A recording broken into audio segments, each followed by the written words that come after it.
This is Vaughan Gregory from Grey Forsaken, and you are listening to Discography Discussion.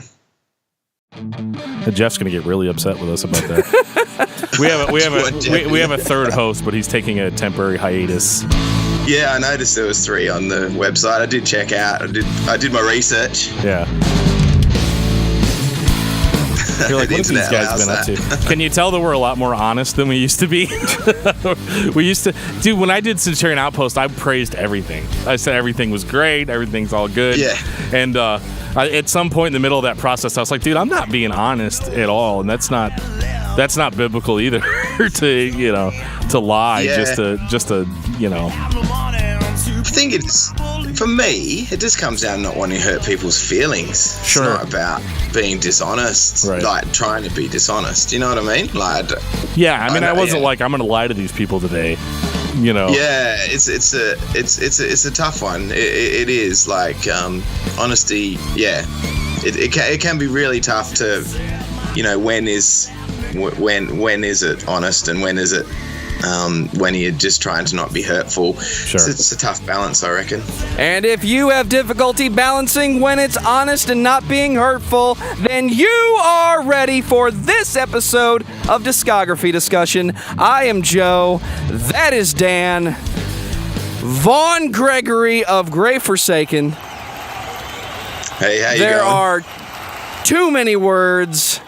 We're going to have to do 5 hours on Grey Forsaken when we can, but I believe, Dan, the appropriate word here is the original guest host. Right. For sure. How is it going, Vaughan?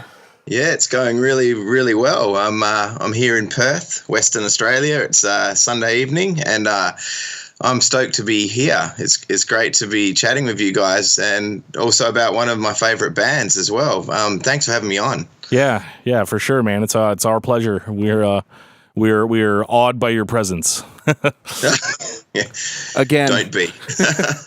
What is it, 12 years since? 12 years since the last time we talked. I went back and listened to that old Centurion Outpost episode where we had the whole band. We didn't just have Vaughan on, and I couldn't understand half the stuff that we were saying on that. Like, the audio quality was so bad. I could barely. Yeah. The limitations of the technology. Yep. I did have a mic issue that day. I remember Matt wasn't coming through that clearly. I do recall that. Mm-hmm. Yeah. I remember working as hard as possible to get that to sound as good as it possibly could. Yeah, you did a good job. Considering it was 2006, I think I did all right. I think it's fine, man. Yeah. I remember the fact that we recorded that in my bedroom, and we called, Australia. Like back then, that was pretty amazing. I thought. Now we don't think anything of it. I could pick up my phone and Skype you right now on it, and it would be nothing at all. Anywhere I'm at in the world, I could just do that. But now. Step 1, call Australia. Step 2, record podcast. Step 3, profit. Profit, yeah. We haven't seen a whole lot of that. Probably the 13-hour difference is probably the biggest technical hitch, really, isn't it? It actually took me a couple weeks to figure out how we were going to do it. Because I was like, how did we do it last time? Last time I just remember that we just did it. I don't remember, working out all the logistics. So then I went online and I checked, okay, what's the time difference between St. Louis and Perth, and all that, and it gave me a 13-hour difference. So for me and Joe, we're sitting here sipping on coffee at 8:30 in the morning, and Vaughan's ready to go to bed, So, yeah, well, like I say, I'm a bit of a night person anyway, so I would normally be up now. So there's absolutely no drama with that. Sweet. So Sweet. No, I'm happy to be doing this. It's great. And the caffeine is working its magic. So before we get into Tourniquet, I'm going to take the time to say thank you to everyone who's listening to this episode. Thank you for listening and for subscribing. If you are not a subscriber, you can find everything Discography Discussion at discussmetal.com. We are on Google Play. We are on iTunes. We are on Stitcher. We are on TuneIn Radio, so if you have an Amazon Echo product, you can say to it, Alexa, play the latest episode of Discography Discussion, and she will. We're also on Facebook and on Twitter at discussmetal. Be sure to like, favorite, and subscribe. It really helps us out. It lets us know you're listening, and Dan is going to tell you all about 5-star reviews. We've gotten a number of 5-star reviews. Remember, if you leave us a review on the actual iTunes page or really anywhere, we will read it live on the podcast. And we really appreciate the support that we've gotten so far. It feels really good at this point to be a 5-star rated podcast on iTunes. The more ratings we get, the more exposure we get. So if you're a fan of our podcast, just hit that 5-star button. Or if you have an issue with something that we're doing, let us know. Leave us whatever kind of review you think we deserve. So with that being said, I would like to also very much shout out David Cassidy for supporting us on Patreon. I'm just floored by the fact that somebody would want to support us financially in this. So we're really honored and really blessed that you would do that for us. So thank you so much, Dave. And now Vaughn is going to tell us all about Grave Forsaken. Grave Forsaken. Well, I'm the singer and one of the guitar players in Grave Forsaken, which is we're a band from Perth in Western Australia. We are a Christian band, and we've been around since 2004. And these guys were very helpful for us in the early days. And should I just mention we got a new album out? Is that cool? Go right ahead. Dude, go for it. Yeah. No, we just put out our most recent album. I think it's the 6th album. It Has Begun. So yeah, that's come out now. So we've just been trying to get the word out about that lately, actually. So yeah, it's been good. We've had a good run. It's been good. Yeah, I gotta wait till I get my next paycheck, but I'll definitely be purchasing at the very least a digital copy, if that's yeah. We put it out through Soundmass initially. It will eventually be on iTunes and all of those sort of platforms, but just initially we've just got it going through Soundmass, who we've been working with for a long time. So it's been good. We're really happy with it. It's most people have heard it are very positive. So yeah, I heard a few songs. Just to give a little background for me, I was contacted by Vaughn and Company back in 2005, 2006, sometime around there, and they sent me their first demo, and I have been a big supporter of the band since then. This is Grave Forsaken is one of those success stories where on the show we typically talk about bands that start off really strong and get better over time, and I feel like Grave Forsaken is kind of the opposite of that, in the sense that I have never seen a band grow in such leaps and bounds. Every album is just so much more out of this world than the one before it, and that's not even to say that the old albums were bad. They had a good start, but they just built on it, and what you've got now is you've got one of the go-to thrash bands for Christian metal, in my opinion. So we were really excited to have Vaughn on here to talk about Tourniquet, who is one of the other go-to thrash bands in Christian metal. So so this is going to be a lot of fun. It's going to be a fun discussion. Yeah, thanks for those kind words as well. I'm very flattered by that. We just try to improve on it, really. We just try to get better, and people say that they get better. To us, it's kind of the next album, but I think it's just experience as well. Sure. You just sort of learn, you get a bit of feedback, you hone in on things a little bit, sort of quite natural process. But yeah, I really appreciate those kind words. Thank you. Yeah, anytime. And before I get too bold and start reading Dan's original review of Grave Forsaken from the Centurion Outpost magazine, I'm going to say, Vaughn. Dude, you did not tell me you were going to do that. You're right, I didn't. Tell me all about Tourniquet. Well, Tourniquet, they were one of the seminal early Christian thrash metal bands, I guess. They were very important in the early days. It was Guy Ritter, Gary Lenaire. I've never been sure if it's Lenaire or Lenaire. I've always said Lenaire. I say Lenaire as well. Yeah.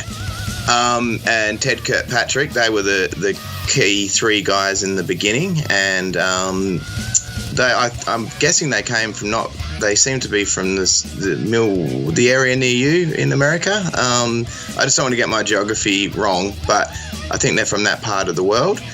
But they were certainly very influential in the early days, and I would dare say back around 90-91 they were regarded as the premier sort of definitely the premier Christian thrash band, but probably one of the premier Christian metal bands, along with probably Striper, obviously a slightly different genre. But would you guys agree that Tourniquet was probably regarded certainly in the top 5 or so. Absolutely. I mean, it's easy to throw out.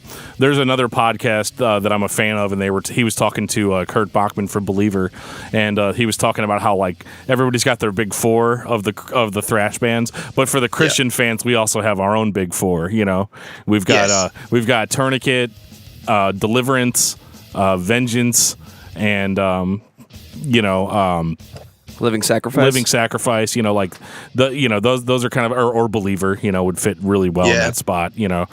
But I think you have the same thing as you do with the big 4. Who is the 4th? You know, like a lot of people say, is it, you know, do Anthrax deserve to be the 4th in the big 4? No, they don't. So that's a discussion that goes on. Yeah. A lot of people would say Testament. Obviously, I know that's not what we're talking about now, but it's a similar kind of debate. You've got the obvious 3 with the Christian thrash, obviously Vengeance, Deliverance, and Tourniquet. But who is the 4th? But no, I agree. But I just remember when I first got into Christian metal, it was a bit of a different time then, because living over here in Australia, you had to order things in through the obviously didn't have the internet back in the early 90s, so. Right.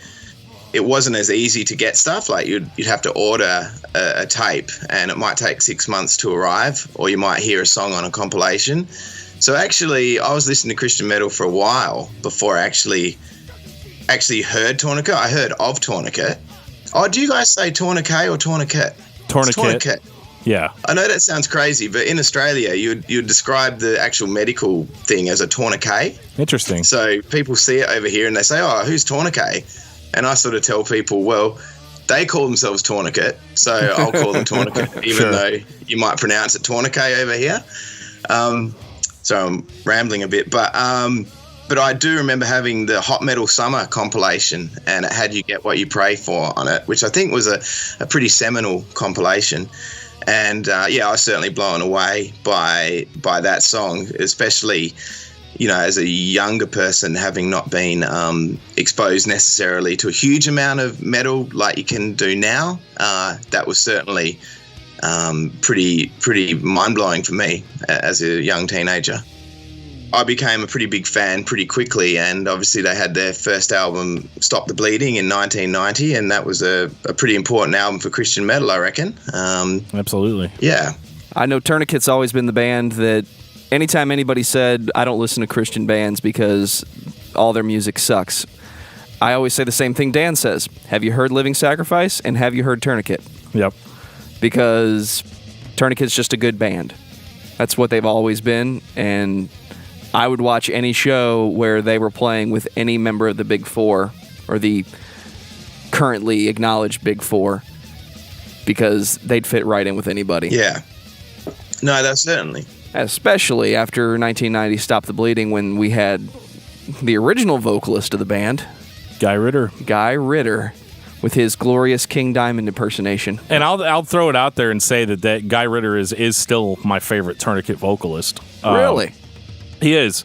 And we'll get into Luke Easter a little bit later. There's things I like about him as well, but Guy Ritter was so all over the place as far as his delivery, that on this first, I guess we're talking about Stop the Bleeding now, so we'll just go in. But transition, go. Yeah, so Stop the Bleeding, 1990. This was their debut to the world, and it starts off with a song called "The Test for Leprosy," which is just really introduces you to the weirdness of the band. Anyway, I mean, it starts off. Yeah, there you go, right there. So it starts off with with just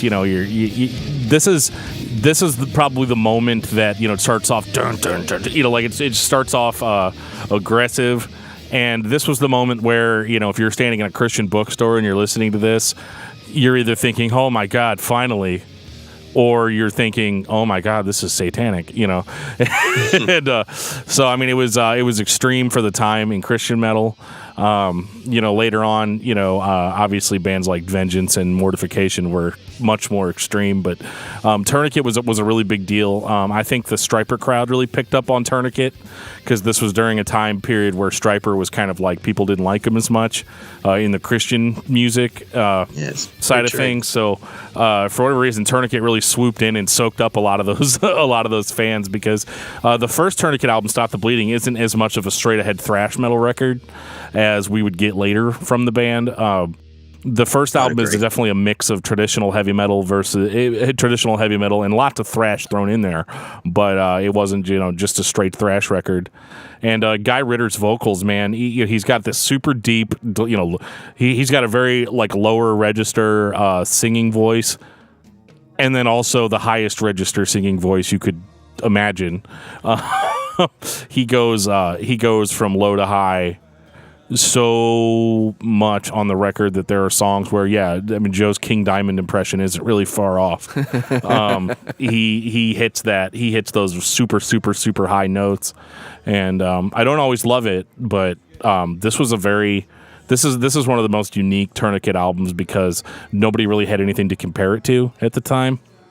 Yeah, well, I think you often the King Diamond comparison is very commonly made about this album, and I think the interesting thing about it, it's really the only true Tourniquet album that it has Guy as the sole singer, because obviously on the next couple, Gary does quite a few of the vocals as well. So this is the one time that you really obviously, and Gary does some vocals on this one as well, but this is predominantly Guy.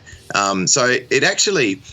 It's a little bit different in the Tourniquet catalogue, I reckon. The next couple of albums definitely follow on from it, but it sort of stands on its own a little bit with its uniqueness.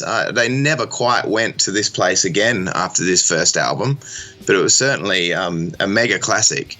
And I still remember the first time I heard it. This we're actually I had this mate Chris, and we were both into our metal, and he comes home and he says that I've now got a new favourite band, and he puts on Stop the Bleeding, and he played a couple of tracks of it, and we were just sitting there in his car just blown away by this album. And I can still remember sitting there hearing it. It wasn't the first Tourniquet album I'd heard. I'd by then had a couple of others, but because of what I was saying before with the difference and having to order stuff in, I hadn't actually heard this one before I'd heard a couple of the next couple of albums.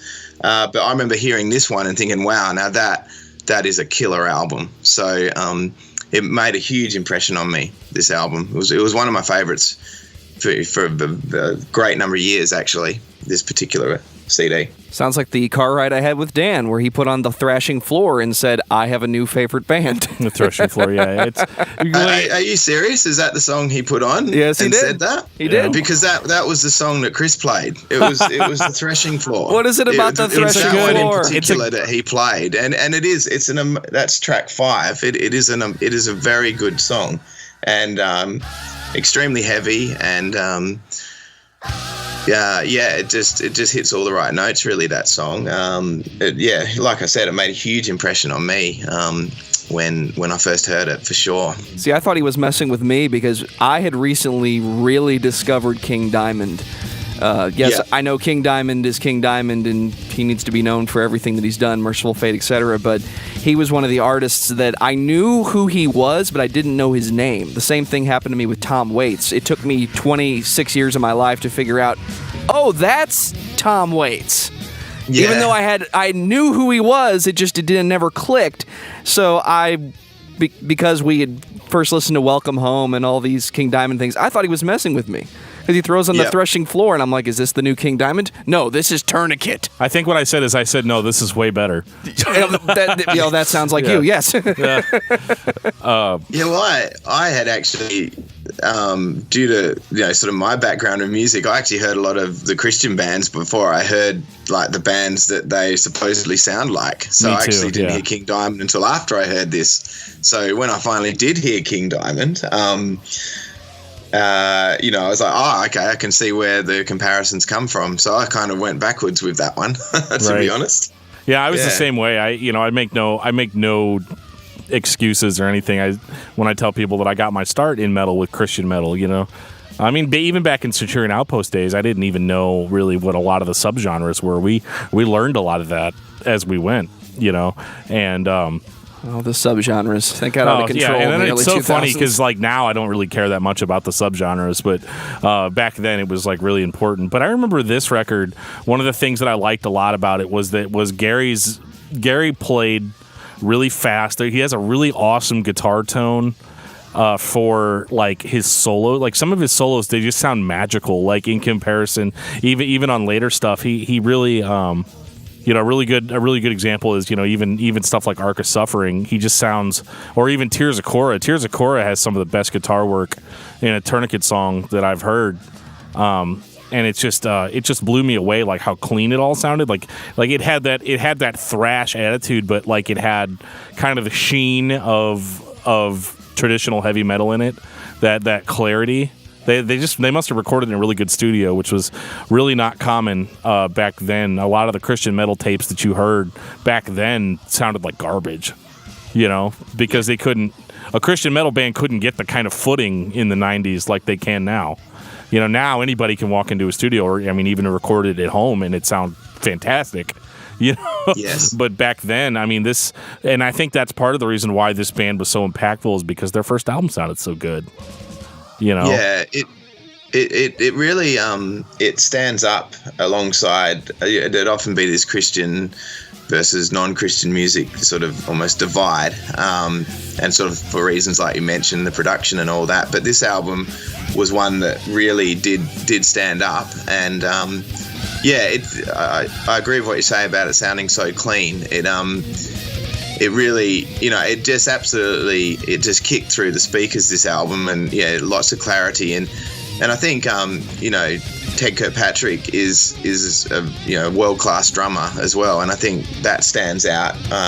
He's almost like his own instrument in the band, like he's almost like lead drummer of Tourniquet. Right. Like bands have a lead singer, he's like the lead drummer. I sometimes think of it like that. It's got, every drummer has their own style and sound, but Ted is so much of the personality of Tourniquet, and I think that was also part of what made the huge impression that they originally had. It was just this really good production and excellent musicianship as well, and it really was a 10 out of 10, this album. And I'm not surprised it had the impact it did at the time. It was really something quite special in the Christian scene, for sure. Yeah, they really killed it on this record, and I think one of the most interesting things about it is that there's a certain potential there that you can hear, in that you're like, they can actually do more. They can go further than this, because Gary's playing is a little fast. It's a little out the gate, Ted is obviously a better drummer than the band he's in, if that makes sense. So he's being like, there's a lot of really complicated drum parts in that record that don't need to be there necessarily. It's great that they're there, but they didn't. He could have just literally just kept a beat the whole time. Yeah, and I think that's what I meant by the lead drummer kind of comment. He really does have his own voice. Sorry to cut in there. No, you're fine. You're fine. Yeah. We really, it really, just hearing the potential there. You're like, wow. Whenever I listen to this record, or the first time I heard it, I was like, man, what are they going to do next? Do I get to talk about what they're going to do next now? If you want to lead off Psychosurgery, Joe, you go right ahead, buddy. If copyright wasn't a thing, I'd let Psychosurgery lead itself off. Just the next hour is just Psychosurgery. Yeah. 1991 Psychosurgery. While I was listening to Dave Mustaine and the glory that is Symphony of Destruction, Dan was listening to Psychosurgery. And then we met in the middle one day and everything was glorious. I don't even know what to say here. This is one of the best metal albums I've ever listened to. Just with the exception of one song. Well, yeah. I was trying to ignore that song. I still try to ignore that song. Yeah. This was definitely, as a teenager in the 90s, this was my favorite album. Like, absolutely no question. To me, this was just Christian, non-Christian, whatever. And it wasn't just like a bias towards it. I genuinely had this was my favorite album for many, many years. And it may even still be my favorite album, but as you guys know, you end up listening to hundreds and hundreds of albums, so your favorite album one month might not be your favorite album the next month. But this is definitely one I would they talk about the old desert island disc, but this is an album I would definitely keep if I could only keep 10 or 15 albums. This is one I'd keep for the rest of my life. This is one of the most important albums for me, and I'm not gushing over it. I probably sound like I'm gushing, but this just had such an influence on me as a teenager back in the 90s. Now, I came in a bit later, so I got into Tourniquet probably a couple of years after this album came out, but from sort of 94 onwards through to 2004 beyond, this was my favorite album. I would listen to it. I actually could recite absolutely every single lyric on this album.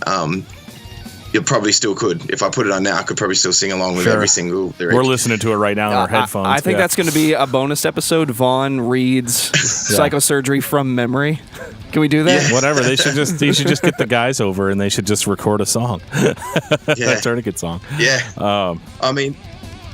Like I say, I don't want to gush over it too much, but it just was a very important album for me. And what I loved about this album also thematically, I felt that every song, what was different about Tourniquet in the Christian scene was more so than other bands, they seem to, on this album in particular, deal with real issues. Do you guys agree? Oh, absolutely. Yeah, they talk about child abuse. They talk about people with special needs. And, of course, Tourniquet's always going to be talking about the treatment of animals and and things like that. So they were talking about real stuff, whereas I think a lot of bands, especially at that time, I think Mortification was out then, and Vengeance was out, and everything with Christian metal had always been very focused on. I noticed a theme of warfare throughout Christian metal at that time, where it was like very ethereal, spiritual warfare. It was, like Deliverance, Weapons of Our Warfare, and stuff like that. Yeah. Like Catechumen? Yeah, or like Holy Soldier, like all those kind of bands that, were always talking about like really kind of out there spiritual issues that we're not really thinking about on a daily basis. And here's Tourniquet being like, no, dude, this is a child in an abusive relationship, an abusive home. This is a child that has special needs, and those needs aren't being catered for. This person's being abused. We're taking for granted where our food comes from, or we're taking advantage of where our scientific breakthroughs come from. It's at the expense of animals and things like that. And even though there's some things that Tourniquet talks about that I don't particularly agree with, they were still out there doing it. They were addressing issues that I don't think in Christian music, some of these issues that they're talking about were addressed by non-Christian bands, and so I thought that was really what set them apart too. And the medical terminology on this record, way more, higher up there even than on even on Stop the Bleeding. This was a little bit more medical, harder to pronounce song titles, like stereocratic atrocities, or I always said stereotaxic atrocities. Yeah, stereotaxic. This is how I read it. That sounds right. Yeah, it's not actually in the song. They never actually say that. That's often the case. But right. Well, it is funny. Like any discussion of Tourniquet has to talk about their song titles. I love that about Tourniquet because it had this. It was almost like a language that was Tourniquet language, and it obviously cranked up to 11 on the next album, which we'll get to. But yes, we will. Yeah, I always thought that they had a real skill for coming up with Tourniquet sounding song titles, and I'd always get a kick when a new album came out, and it would have a bunch of new Tourniquet style songs, and just the titles, I thought, it just made you feel like you were part of the Tourniquet thing, like sure. You got it, you were sort of in on it, and no, I agree. I was really a big fan of those words in the titles, because that was always a thing with metal, was to come up with creative song titles. But most bands were just kind of pulling random words out of a dictionary. Tourniquet actually kind of came up with their own language, which I still struggle with sometimes. But when you write a song and call it the Skeezix Dilemma, I'm in. But we'll get to that on Pathogenic Ocular Dissonance. That's about Uncle Wiggly. Ixnay on Uncle Wiggly. Sorry.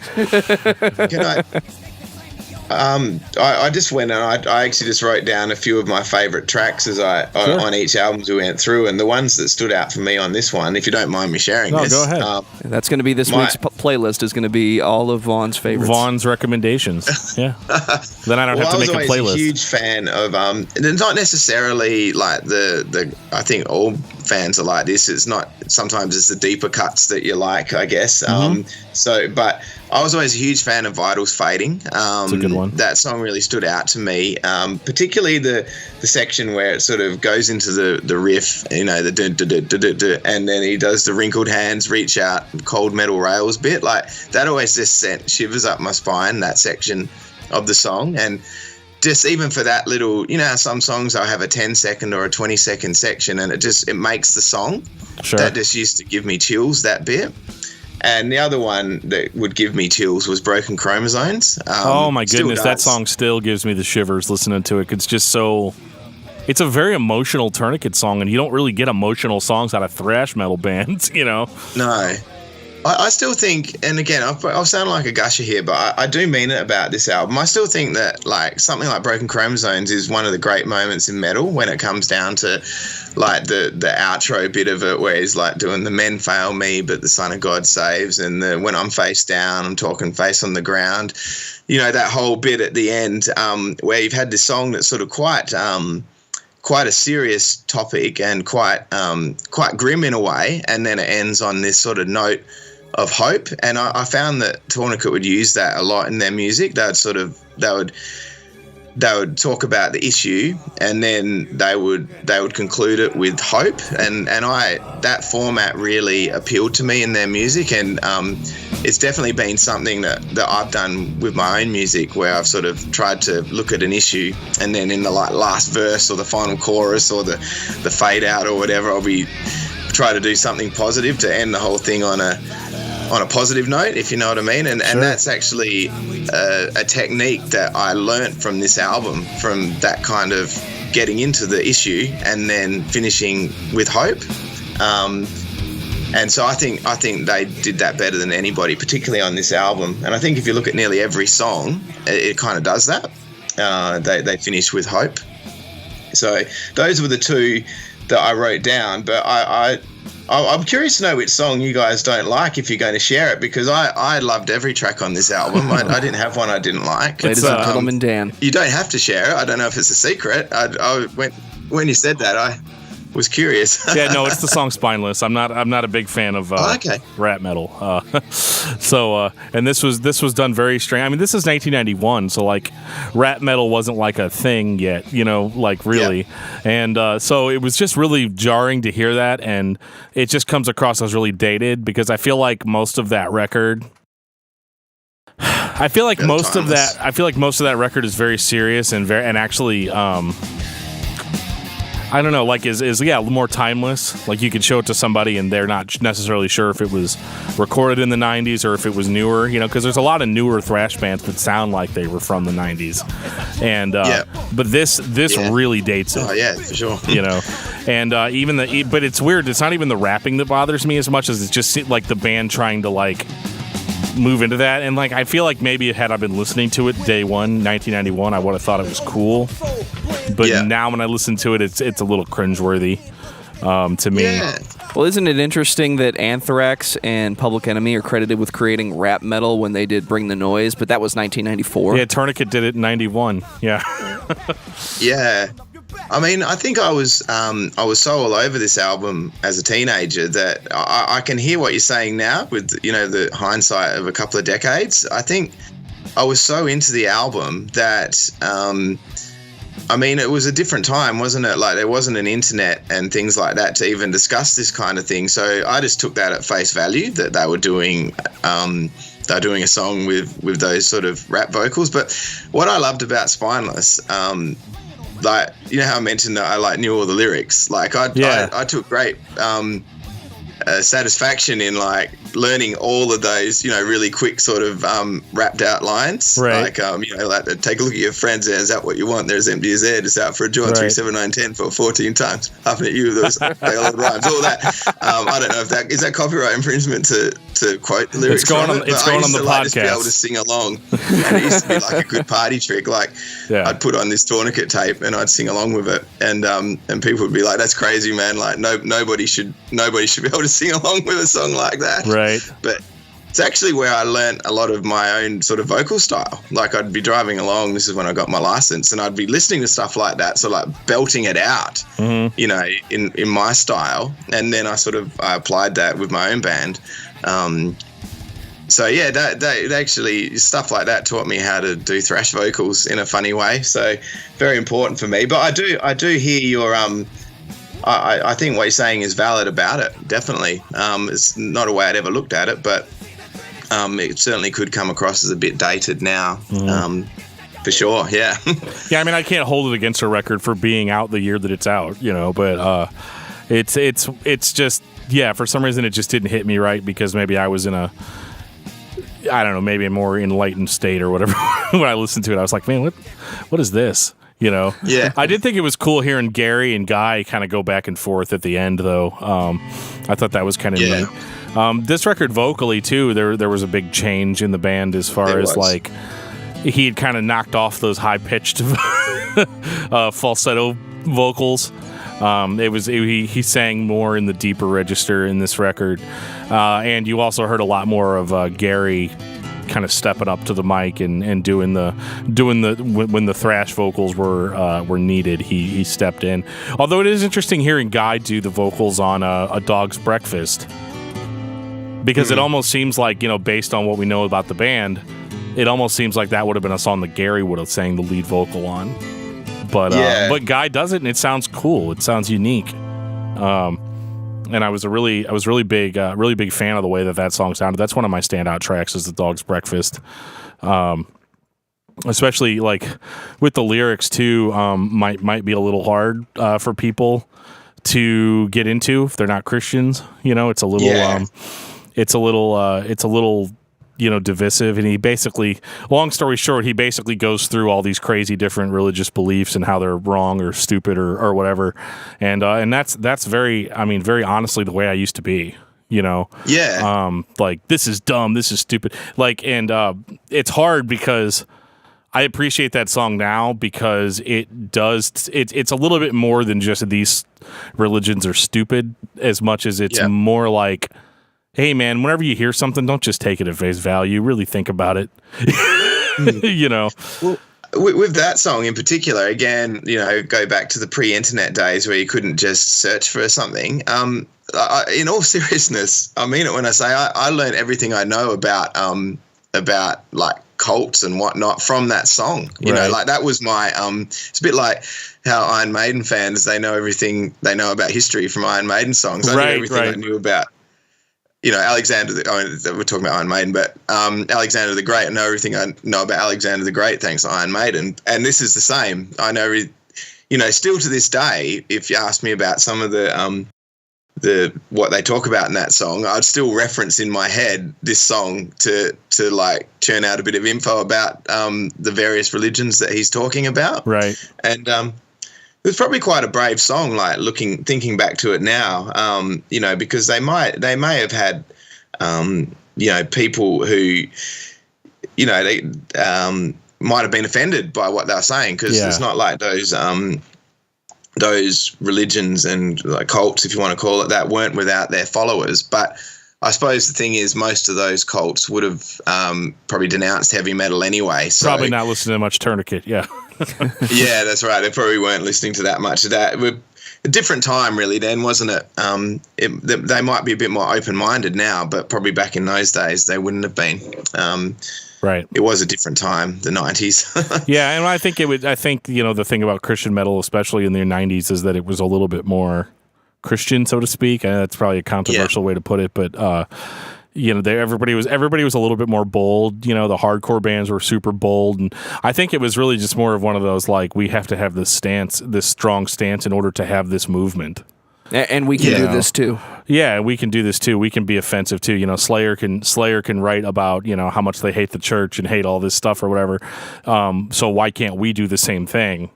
You know, about cults or about Satanism or about whatever, you know, about whatever they wanted to talk about. You know, that's one of the best things about expressive heavy music is that you've got the platform to talk about what you feel is important. And that's one of my favorite things about Tourniquet is they still did it, but like one of the biggest complaints people have against this type of metal is that it's super cheesy. And I don't think Tourniquet really came off like that, at least not in the early albums. I don't think they had cheesy music. I think they were just as technically proficient as their counterparts, you know, and they, you know, they had the chops just like everybody else, but what really set them apart was their subject matter and a sweet drummer and a really, really good drummer. Yeah. Yeah. He really does.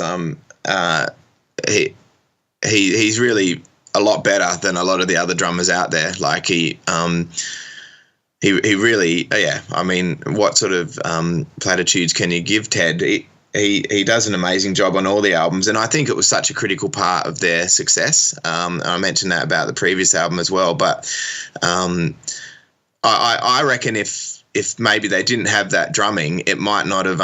It really put them into that world-class bracket. Like people couldn't ignore Tourniquet.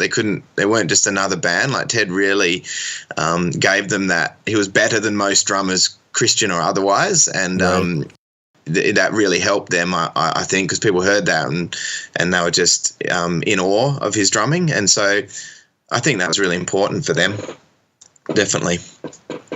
Yeah, it's one of those things with Tourniquet where you can't really. I mean, the first records are so good that it's like it's very comparable to Metallica's discography in the sense that, you know, maybe they didn't necessarily have a first four like Metallica did, but they're, you know, we had a first three. But I mean, if you think about it, you know, Stop the Bleeding was basically Kill 'Em All and Ride the Lightning mixed into one. Dog's Breakfast is Master of Puppets, and Pathogenic is Injustice for All. You know, it's their heaviest record before the band would go through a really big sound change. So is there anything else we want to say about Psychosurgery? No, I mean, I have been very gushing, but I mean, I think I said everything and I'd like to about that. I love all the tracks. It was an important album, and I think it's their best. They've never topped it, in my opinion. Yeah. It's definitely their definitive classic, you know. Yeah. In a world where you're showing somebody a band and you say, so let me play their greatest hits for you, the majority of what you're going to play comes off of Psychosurgery. Right. Unless you're me, the first thing I'm going to play you is the Skeezix Dilemma from 1992's Pathogenic Ocular Dissonance. You're going to start with that? Really? It's me. I have control. All right, whatever. This record is really weird. There you go. Oh, man. Vaughn is showing me up right now. This record is my original copy. With the original cover? You know, I got my first copy of that from a guy. That's the 92 Intense version. Yeah, that's the one I have too. I actually got that from a guy. Me and a friend of mine, Buddy from he was the bass player for End of Destiny. Him and I did we did a Christian metal radio show on the physical radio for a couple of years, or maybe it was 1 year. I can't remember exactly, but it was. There was a guy that was on before. See, we played all the new stuff. We played the death metal and you know, grindcore and metalcore and all that stuff. Yeah. And there was a guy that was on before us that only played stuff like Tourniquet, you know, Mortification, Sacrament, Deliverance. Like, he did all that stuff. So he was called the Power Outage, and he did. He played all that classic Christian metal, which was great because it took us an hour to drive up to the studio for the show. So we would just listen to his show on the way up to do ours, and would just get more and more amped up. But I remember telling him, like, yeah, man, I really like. He's like, what Tourniquet albums do you have? And I was like, I got all of them except for Pathogenic. He literally just reaches into his bag and goes, here. and just hands me the original the original release of that record, and the world was never the same. It blew my mind, man. Like, and I didn't hear it until much later than I'd heard the other ones. I mean, I'd heard Skeezix Dilemma, and I'd heard a few songs online, but the way this record comes together, it's probably the heaviest Tourniquet record that they ever did, and it's mostly sung by Gary. Yeah, and that's sort of what I touched on before, and with Stop the Bleeding being the only sort of album where Guy's actually pretty much the main lead singer. I think you see a transition through those first 3 albums where it's probably more like 50-50 on Psychosurgery, and then by this one, Gary's doing a lot of it. This was my first full Tourniquet album, and I've just totally gushed over Psychosurgery, and Pathogenic, Ocular, Dissonance, in my opinion, it's only not the best Tourniquet album because of the existence of Psychosurgery. Like, to me, Pathogenic, Ocular, Dissonance is only just a tiny bit. It's like picking your favorite kid. Do you know what I mean? Like, they're very they're almost equal, but I just lean towards Psychosurgery because of what it meant for me. But this album, absolutely, this was my first full Tourniquet album, and I got it from a place called Bible Society Bookstore that was in Perth, and it was probably one of the first technical sort of thrash albums that I ever heard, just in general as well. Being sort of young and getting into music, so this was my benchmark for Tourniquet for a long time. I didn't hear Psychosurgery until after I had gotten this album. And it certainly it blew me away, and it was this album that actually gave me my love of Tourniquet, but that then continued on. So then Vanishing Lessons, which we're going to talk about next, obviously, that was actually my first Tourniquet album that I got as a new Tourniquet album. So this was a little bit older when I first heard it, but it was so I just lost my train of thought. Yeah, it made a big impression on me. So yeah, over to you guys. Yeah, this record's weird. I love the intro. I love this kind of the slower intro. The other 2 Tourniquet albums before that were a little bit more just out of the gate. You know, you just go right into it. This was the very first where they had this big, long, epic intro that was really good. It's like starts off with this almost like, I think it's Ted talking. TED Talks. No, but I think Ted. The original Ted Talks. Ted whenever I hear TED Talks. I just get a picture of him in my head. It's quite funny. Right. Yeah. So Ted speaking over the intro to that song, and he almost sounds computerized, like they computerized his voice a little bit, and this record just sounds like it sounds very sci-fi in a lot of ways. Yeah, it does. There's a song where they actually pretty much use a Mr. Spell to talk, which is really cool. At one point too, it would say really weird things. It was all like the sun reflects sunlight, like droplets in the air or something. You probably have the lyrics out for that one, but it was. There was one where it just stops and goes, "I don't want to go to the movies tonight." Yeah, it's like brilliant. Yeah, and then it goes in that. It's like so psychedelic. Yeah. It's so the album just it has so many riffs and parts, and it goes up and down, and I just remember listening to it and like just the ride that it takes you on. You'll be in one riff, and then it will move into something like another more technical riff, and just the dynamics of it and things like that. I don't want to go to the movies tonight. Just the whole album sort of, it was like I like your comment about it sounding sort of quite sci-fi, because it did. I would agree with that.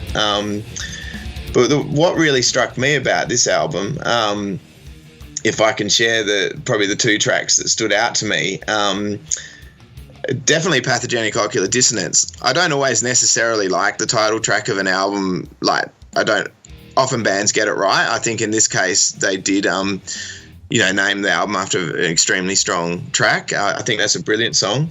And the other one has already been mentioned, the Skeezix Dilemma. Both of those songs are, they stand alongside anything that's out there, and particularly Skeezix Dilemma. It sort of takes you through such a journey, and then I think it's think it might be Victor's cat even, you hear like in the song at one point. Yeah. I'm sure I read that in a magazine once somewhere. So both those songs were real sort of standout tracks to me. And the other thing about this album, I found it took the whole. We talked about this Tourniquet song titles. This was the album where they crank it to 11. Like they never got so. They never pushed the whole song titles so far, like ruminating virulence and spectrophobic dementia and the classic gelatinous tubercles of purulent ossification. I know. It's what in the world is... Yeah, it's great, though. Like, it makes you feel like you're listening to something really special, and it's fun to just throw those song titles out. Well, I really like, and just... and then for the next 30 seconds, you're saying, like, just pure, higher level medical terminology, and it makes me feel smart whenever I tell people, I listen to Phantom Limb. I like Phantom Limb. Well, Phantom Limb's a good song, and Phantom Limb was kind of our first preview as to where Tourniquet was going to go in the future. Yeah, I'd agree. Because everything that we'd had before that was pretty much straight ahead thrash with a little bit of traditional heavy metal thrown in there. This one had it starts off with kind of more of a bluesy, relaxed intro, and it's actually one of the most different sounding songs on that record because it comes right in after Pathogenic, and Pathogenic is probably the heaviest Tourniquet song ever recorded. It's the only one I can remember that had blast beats. It was just, it was just almost death metal sounding in the chorus. As far as the music side of it went, and Gary's vocal delivery in the verses on that song is spectacular. I always loved the verses of that song. Like the Aguandi seas, east to west, simultaneously praying. Oh my God, that's my favorite part of the song when he comes in like that because it just he sounds so strong, so authoritative. Like it just oh my gosh, he sounds so good. Yeah, and then later in the song where Guy comes in doing the when red is green and green is grey, that whole bit, like the whole feel of the song changes, and that was that whole dynamic and tempo change and just the whole musical journey that Tourniquet would take you on. I think that song really sort of embodied that spirit of Tourniquet, and a song I didn't mention earlier was the actual title track of Psychosurgery as well. I think that's a similar kind of song, has that real Tourniquet kind of feel with the Gary. I think Tourniquet at their best when Gary's doing the verses and Guy's coming in for the choruses. Most of my favorite material has that contrast between the two of them. Yeah, that was established in Arc of Suffering, I think, was that formula. Yeah, so I think that was really important for them as well. So sorry to go back to an older album, but I think that was a real strength on this album, and they did complement each other very well. But no, I definitely agree with what you're saying about Phantom Limb, and it's something I've never thought about. But as soon as you said that, I was like, yeah, you're dead right. Phantom Limb really was that was a good benchmark for where they were going to move after this album. Right. So this is the point of the band too where things kind of start to change. We are now Guy Ritter essentially exited the band, I think, right after the recording of this one. I read a really long interview with him one time in HM Magazine, and Guy, if you're listening, hit us up. We'll talk to you. We're totally down to do the interview, and get his side of the story on that. But I think what it was is that it had something to do with the fact that he just felt like the band was getting a little too heavy for him, and a little bit more of a heavy metal band and a little bit less of a Christian ministry. Which, with a lot of Christian metal singers, they view the music as a ministry more than a band. And I'm not speaking for the rest of the band, but in his opinion, what he said was that he felt like to them it was more of a band first and a ministry second. And he wanted it to be the opposite. They just didn't agree, so they parted ways.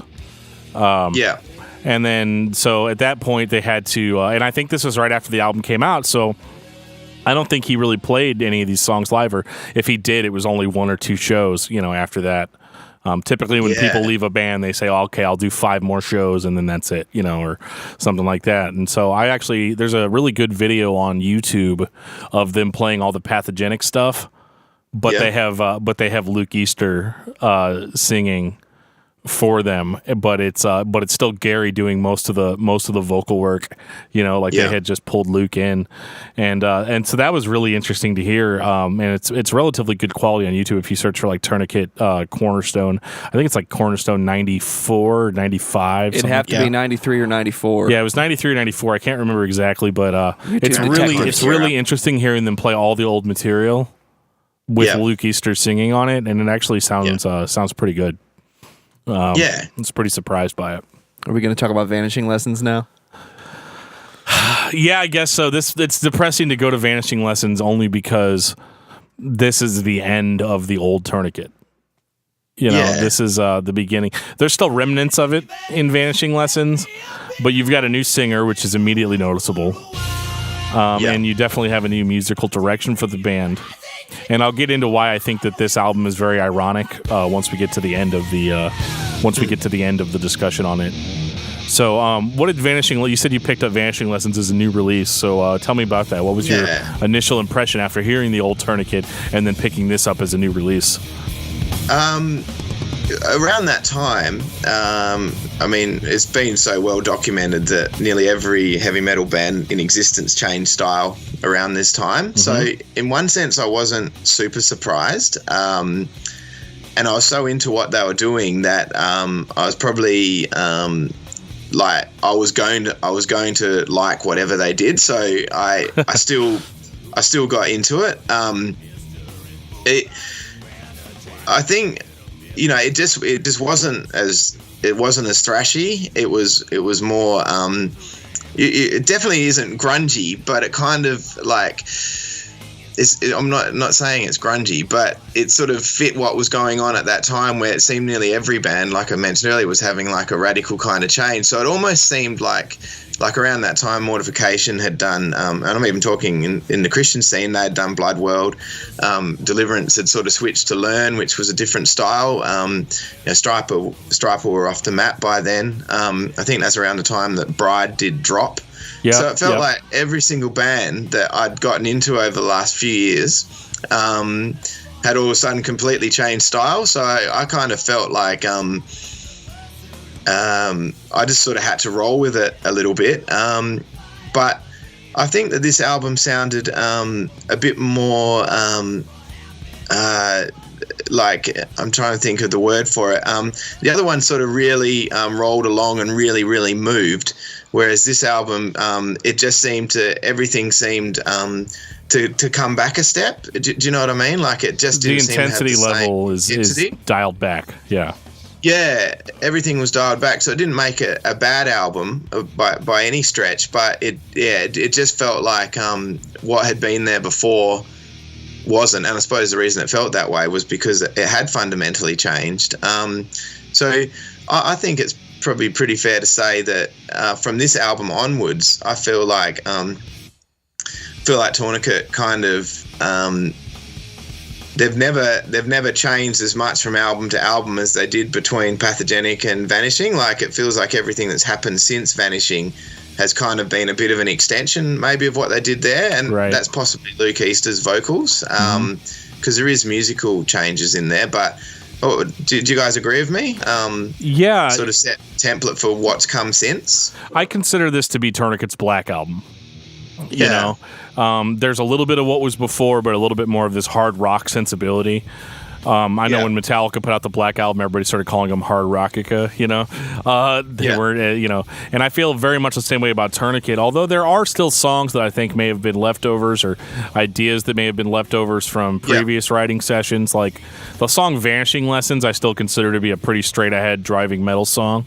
And that's actually, it's weird, the title track is my favorite song on the record, but it is. That one was really good. Acid Head was really good. There's a lot of really good songs on the record, Drowning Machine, and Luke Easter was really interesting the first time I heard him, and I'll talk about this later, that I found Luke Easter's vocals to be very engaging right off the bat. It kind of had this like it's really weird. He sounds then the way Dave Mustaine for Megadeth kind of sounds now. I don't know if you listen to. That'd be a fair call. Yeah, I don't know if you've listened to the newest you probably have the newest Megadeth album, Dystopia.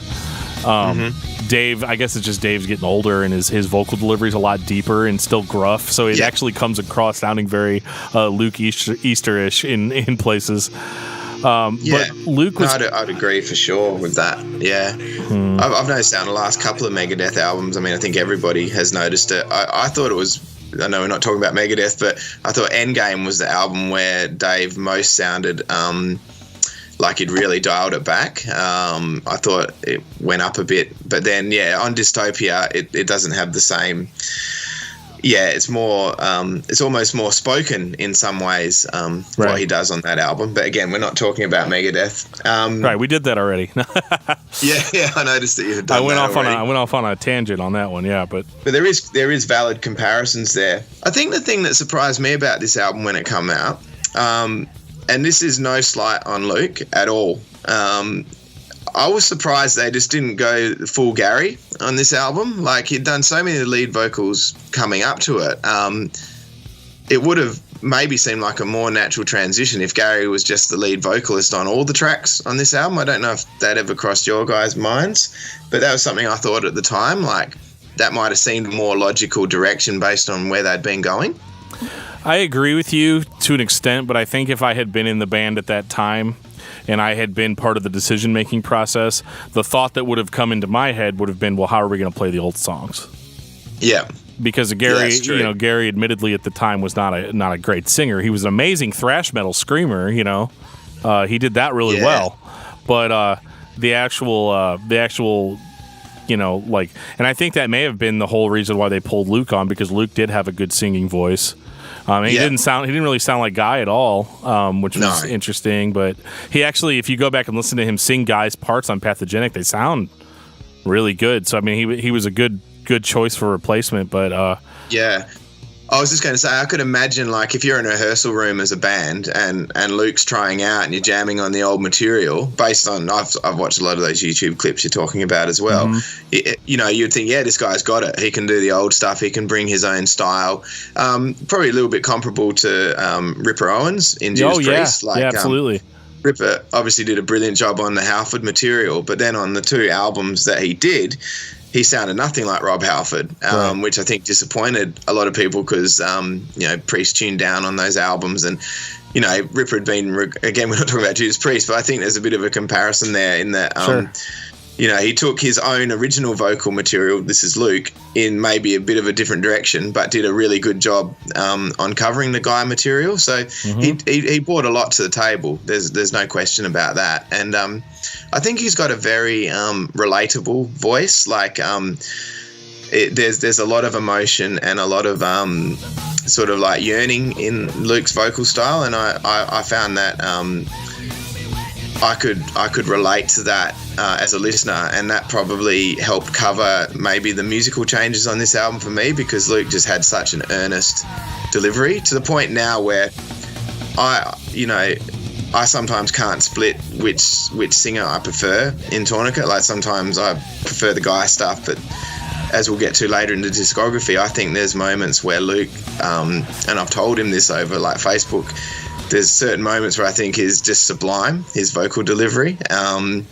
So I'm a big fan of Luke, and I think he helped cover maybe the notch down in intensity on this album. So I still ended up, I still loved it when it came out, but it was a very different listen for sure.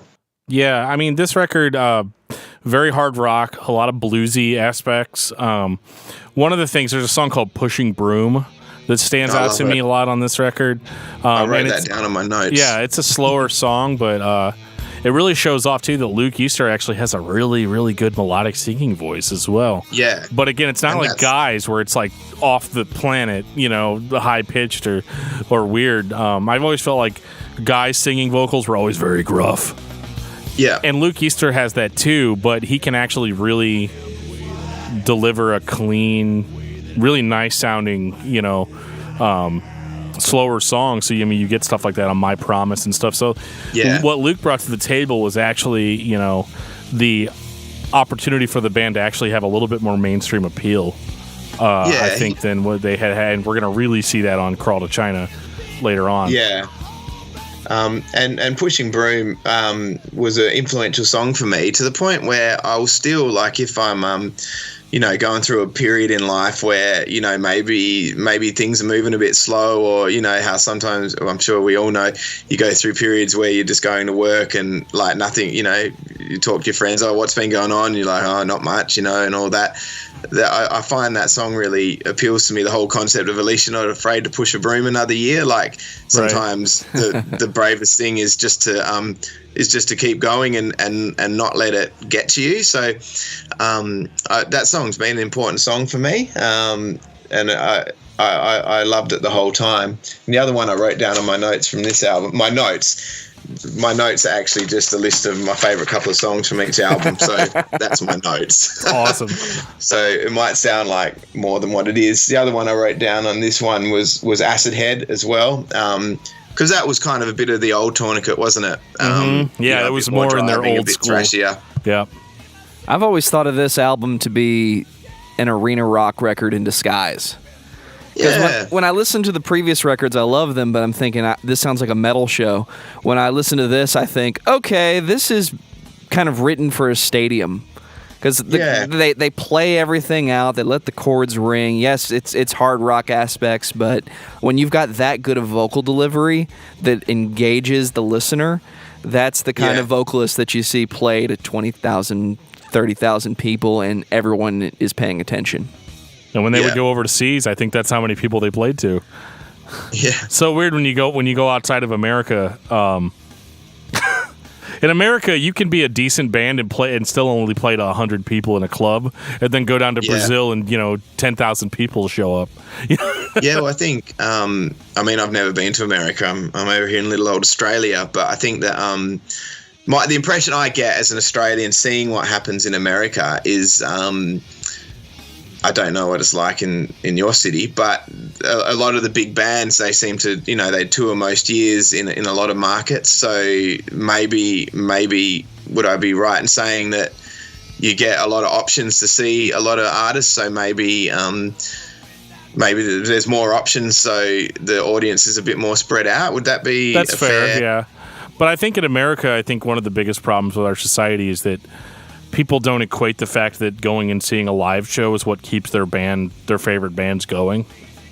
Yeah. I think it's one of those, like, oh, I can't do this because I'm going to this. Like, you don't, even if your favorite band comes to town, you don't see them every time they come to town because you're kind of taking it for granted. But it's like, what you don't know is that they need you. They do need you to come to the show. They need you to buy a T-shirt, because it doesn't matter how many times you streamed it on Spotify. The band's not really getting anything from that, not anything substantial. And, I feel like when I was younger, more people went to shows in America, and now not as much. Like, your diehards are still going to show up, but for the most part, it's kind of slim pickings, especially if you're a band that's just starting out. Yeah, I think established bands do really well, but Yeah, no, I can understand, because like what we have over here when the big name US artists come over.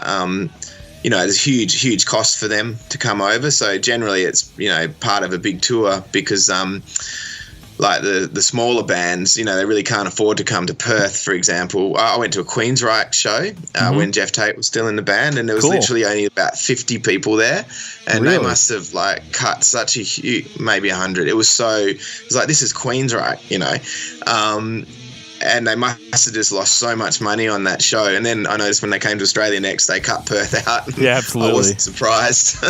That's been happening a lot lately over here, where somebody will come to town once and nobody shows up, and then 5 years later, they're still not coming back. Yep.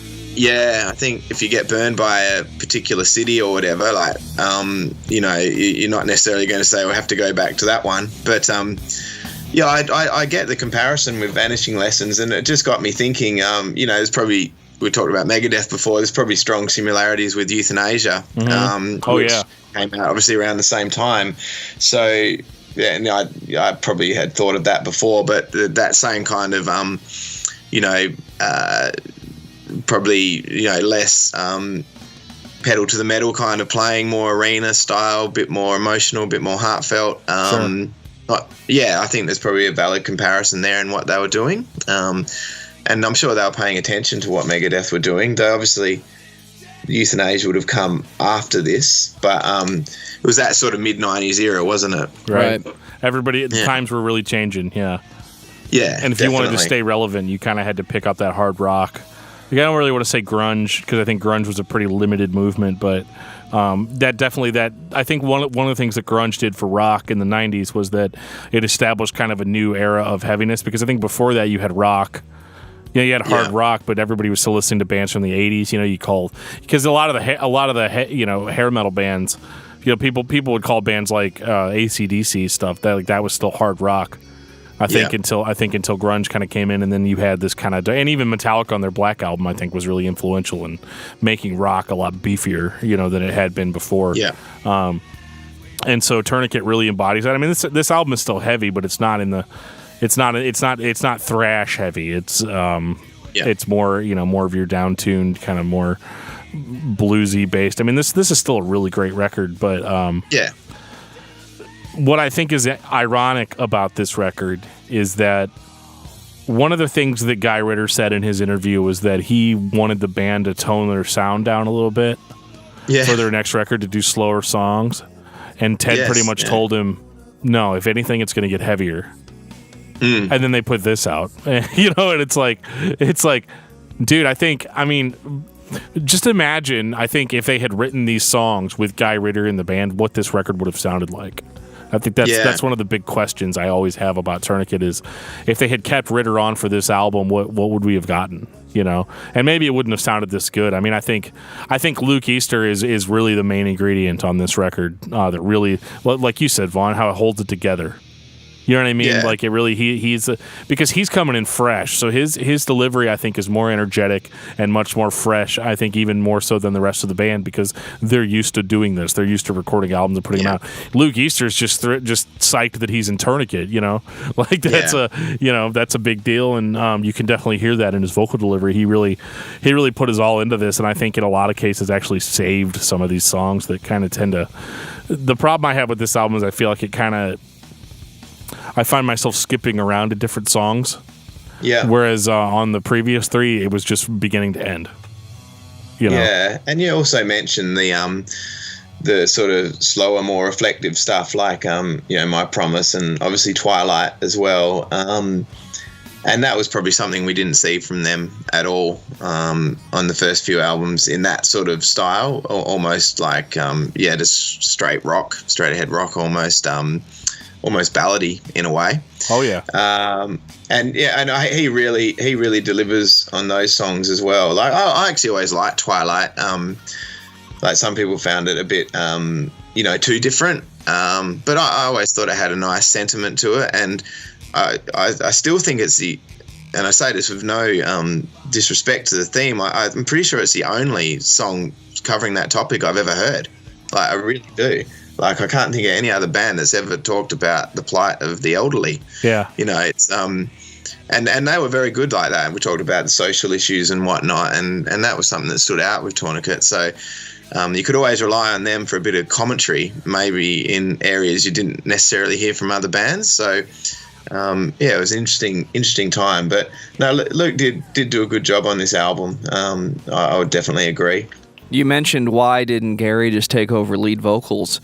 He couldn't have done this. As a rhythm guitarist / lead guitarist that has more than once been kind of shoved into the lead vocalist role for one show because the person just bowed out at the last minute, I can only guess that if Guy was as upset with the band becoming as heavy as they were becoming, that he just became less and less interested, or less and less.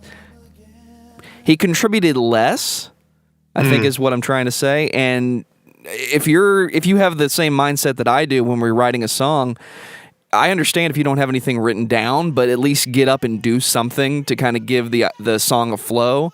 And if you don't do that, I'm going to start doing stuff, because I just want to hear sometimes, and Dan's guilty of this, sometimes I just want to hear la la la. It helps. So I get the impression that's why he ended up doing more and more vocals, was because they weren't being given by the lead vocalist. But that's the only way I can come up with. And then, like, Luke, came in as such a sort of pure vocalist that probably lent itself to that. And I don't know. I'm so glad you're here, man. Take over, please. Take it all. Yeah. it was more that comment was as much my perceptions of it at the time. Like certainly now I can look at it differently, but sort of at the time as a huge fan of his vocals on songs like Pathogenic, I wanted more of that because I wasn't thinking about melody or anything in those days. I just wanted more of the heavy, you know. Come on, right. But also Eric's not on the scene anymore. We haven't really talked about any of the other members, so perhaps he lent quite a heavy tone with the dual guitars as well. So maybe his influence is not felt on the album as well, you know, in terms of the guitar work also. So there's that possibility also. I don't really know what the internal band dynamics were and who actually played what on the album. You hear different things, you know, about who played what and various albums, but it definitely was a stylistic shift for them. But one that I certainly gave plenty of airplay back in the mid-90s. It was constantly playing. I pretty much only listened to Tourniquet for a Tourniquet mortification for a few years of my life, I have to admit. Yeah. There's worse things. There's Risk by Megadeth. I know we don't even. Anyway, so I've been kind of putting it off, but we got to talk about Crawl to China. Yeah. So you didn't want to touch on Carry the Wounded at all? You can if you want. I've got it. You can if you. We typically only talk about the main studio albums, but that's fine. It's at least worth a mention. Yeah, that Carry the Wounded was an EP. Was it put out independently by the band, or was it I've got the cassette, but I don't remember. Yeah. It still came out on Intense. I've got my copy of it here, but it was pretty much an acoustic, you know, much lighter sort of. It was mostly covers, wasn't it? Album. Just Oh Well, I think. Oh Well was Fleetwood Mac. Yeah, that was that cover on it. I always liked the song Carry the Wounded. I thought it was kind of a bit of a pared down version of Vanishing Lessons. Like it seemed like a fairly logical follow up. When I actually got married back in 2001, we played When the Love Is Right because I was such a huge Tourniquet fan. It seemed important. I loved the fact that we could do that at our wedding. So that was one of the songs at our wedding, which was really cool. And I remember actually I emailed Ted to say we were doing this, and he emailed me back and said, "Oh, congratulations on the wedding and all that." And that left a big impression on me as a Tourniquet fan as well. Sure. So probably for that aspect, it was important to me. But no, that's fine. It was sort of like really a stopgap kind of album in a lot of ways, leading into, like you say, Crawl to China. Vaughn tried really hard to help you, Dan, but now we have to talk about Crawl to China. Well, okay. This is the record where the band started sounding kind of like a Christian rock band.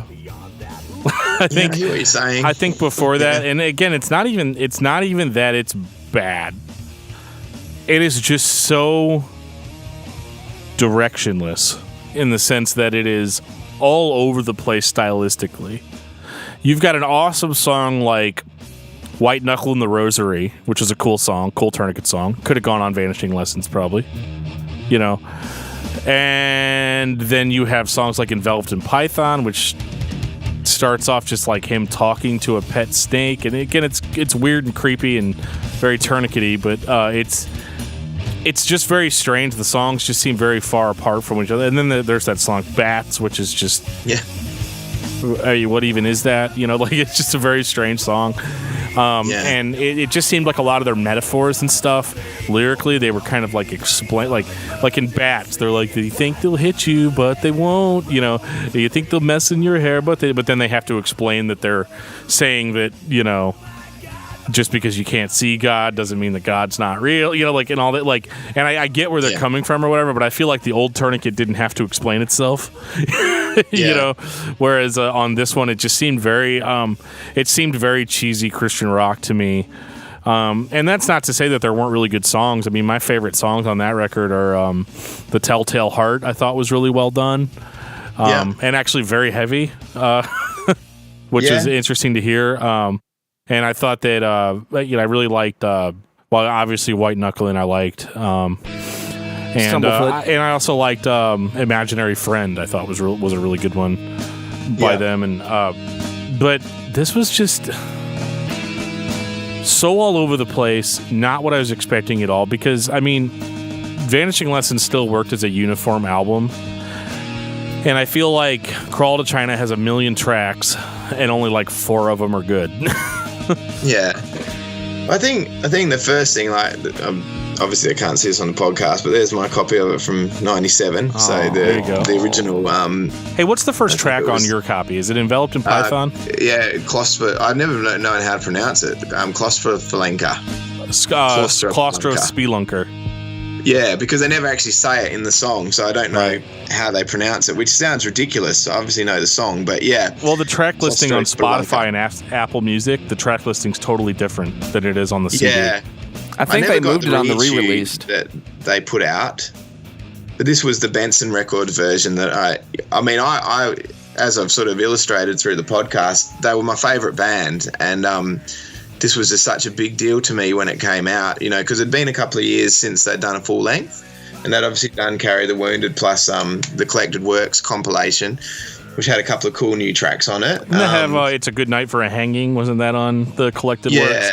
Yeah, Perfect Night for Hanging. In fact, those 2 new songs on the best of were more like the old Tourniquet. Yeah, they didn't sound like Crawl to China at all. I remember thinking that they sounded just like heavy Tourniquet songs. Yeah. And that was kind of what I was hoping for on Crawl to China. But I do agree with what you're saying. It sort of almost sounded like an alternative rock album, this one, to me, when it came out. Like the thrash was definitely gone. It was there in moments. And as a huge fan, I still thought that there was a lot of talent on display in the album.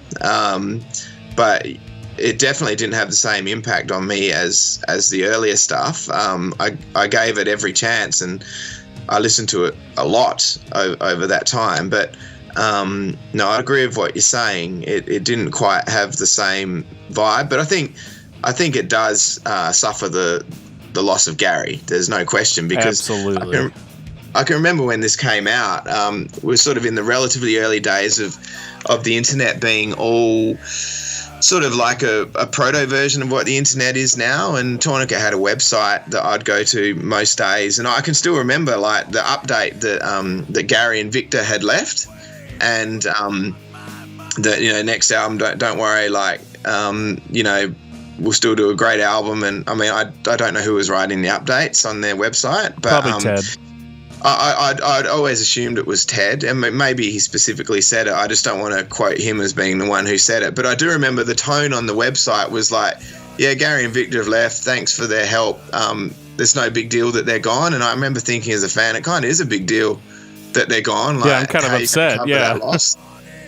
You know, like I wanted to give it every chance, and I did, but I did have sort of, I was thinking, gee, what's going on there? Like there's some pretty serious members of the band just to sort of leave. So, but the internet was different in those days. I obviously didn't have Facebook and all that kind of thing. So you were relying on people's ability to update their old HTML sites and whatnot to actually get news. You know, so I remember sort of waiting a bit with bated breath about, you know, how this album would sound without Gary. And I think you can definitely tell his influence is gone. And I really hesitate to say this because I've had continue to have a huge amount of respect for Tourniquet, but in some ways they were never quite the same after Gary left. And I don't want to sound like a Gary fanboy when I say that, but he was a very crucial element to the Tourniquet sound. Would you guys agree? Yeah, absolutely. Definitely was. Yeah. This is the first Doom record by Tourniquet. It's not Doom. It's something. They get there though, actually, in places. But anyway, yeah, no, I agree with you 100% that he was very instrumental, no pun intended, to the overall sound of early Tourniquet. I mean, it's undeniable. You can, even if you listen to his solo records now, you can still tell it's him playing. You know, it's not. He has a very distinct style to his playing, and you know, and I miss his thrash vocals. It's always weird to me too. Like if I watch a video of them playing Arc of Suffering live, and it's like, Luke Easter's singing it, which already doesn't sound right. And, I think Aaron, the guitar player, was singing, yelling Gary's parts and stuff. Yeah, and it all just sounds like a very good cover of a Tourniquet song, but it doesn't ring true as being the band, Yeah. But I mean, you're going to get that. If a band is going to continue for as long as they have, people are going to come and go, unfortunately. No, and I certainly don't. I don't hold it against them for or Ted. Really, it sort of became a Ted solo project. I don't know how he would feel about that, but certainly with the last album, which we'll get to, that was a Ted solo album that later got called Tourniquet. So, I don't think even it has been Ted's baby really ever since this era. And. Yeah, I think that it shows. I think that he did a good job of. I think that the album still got moments. Crawl to China. The songs I wrote down on my notes, just looking here, that stood out to me was I've actually written down Going, Going, Gone, which is another one of his sort of I suppose animal rights is a huge part of Ted's philosophy. But I always found the sort of swirling guitars on that song, and just that song always stood out to me. It's not a heavy song, but I like the way it was delivered, and the sentiment on the song. I thought that it was a sort of good way of dealing with that topic. So that song always stood out to me. And another one, sort of the same kind of thing as what you're saying with Bats. There was another one on there, If Pigs Could Fly. Yeah. Familiar with that song? I actually quite like that song. Very different, but I like the message in that song as well, and it always stood out to me, not as being a great thrash song, but it certainly it stuck in my head as a song that, I remember quite distinctly from this album. So those were the two that I wrote down. I'm not saying they're necessarily the best songs. There's Tire Kicking as well, which is probably the most traditional Tourniquet song on the album. Yep. Would you guys agree with that? Absolutely. Yep. 100%. And If Pigs Could Fly always seemed like the song that wasn't on Vanishing Lessons every time I listened to it. Yeah. Like, we're going to go back just one here. Yeah, it's cool. This is one of those records that I do think it works as a rock record. If I just want to listen to rock, I'm not like reaching for the dial to turn it off. I'm not as angry about it as I was about like Risk from Megadeth or something like that, because they had already prepared me for it with Vanishing Lessons. I don't think that I was like necessarily surprised that Crawl to China sounded the way that it did, but I definitely as a metal fan, before I could just listen to Tourniquet anytime, and now I had to be in the mood to listen to it. I always wondered with it, I'm holding up the CD for you guys again. It's got all bright with the light in my room here, but it's not a very metal cover, and it's a different logo. It looked like a sort of mid-90s alternative sort of logo that was really popular at that time. I often wondered how this album would be perceived, like how I would hear it if it had like the old Tourniquet logo and a heavy metal cover. So before I'd even heard it, if it had that image, because I think I don't know if I heard the album cover and the actual Tourniquet music was still in there, or if the music actually does sound like that album cover. Right. Am I making any sense? Yeah, totally. Well, that's kind of the same thing Metallica did when they put out Load and Reload. It was, well, now we have to have a new logo because we have a different sound. We're gonna cut our hair and look different. I think that was just another 90s thing. Like, you've got to innovate. You've got to be different. You've got to be new. And it's like, no, we don't. No, you do. And then they do this. And I think it would have sounded different.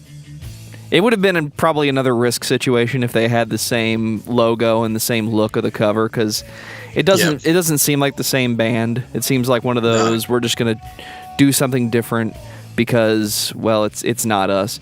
But if you're me and you have the reissue, which I can't hold up, but I am looking at it on my Google Music right now. I know that. I'm familiar with the picture you mean. Yeah. They threw it back and just tried to make it look the same, and it helps. Try to trick us all over again. It's kind of silly, but it looking like a classic record, it does help. And I really don't know why. Yeah.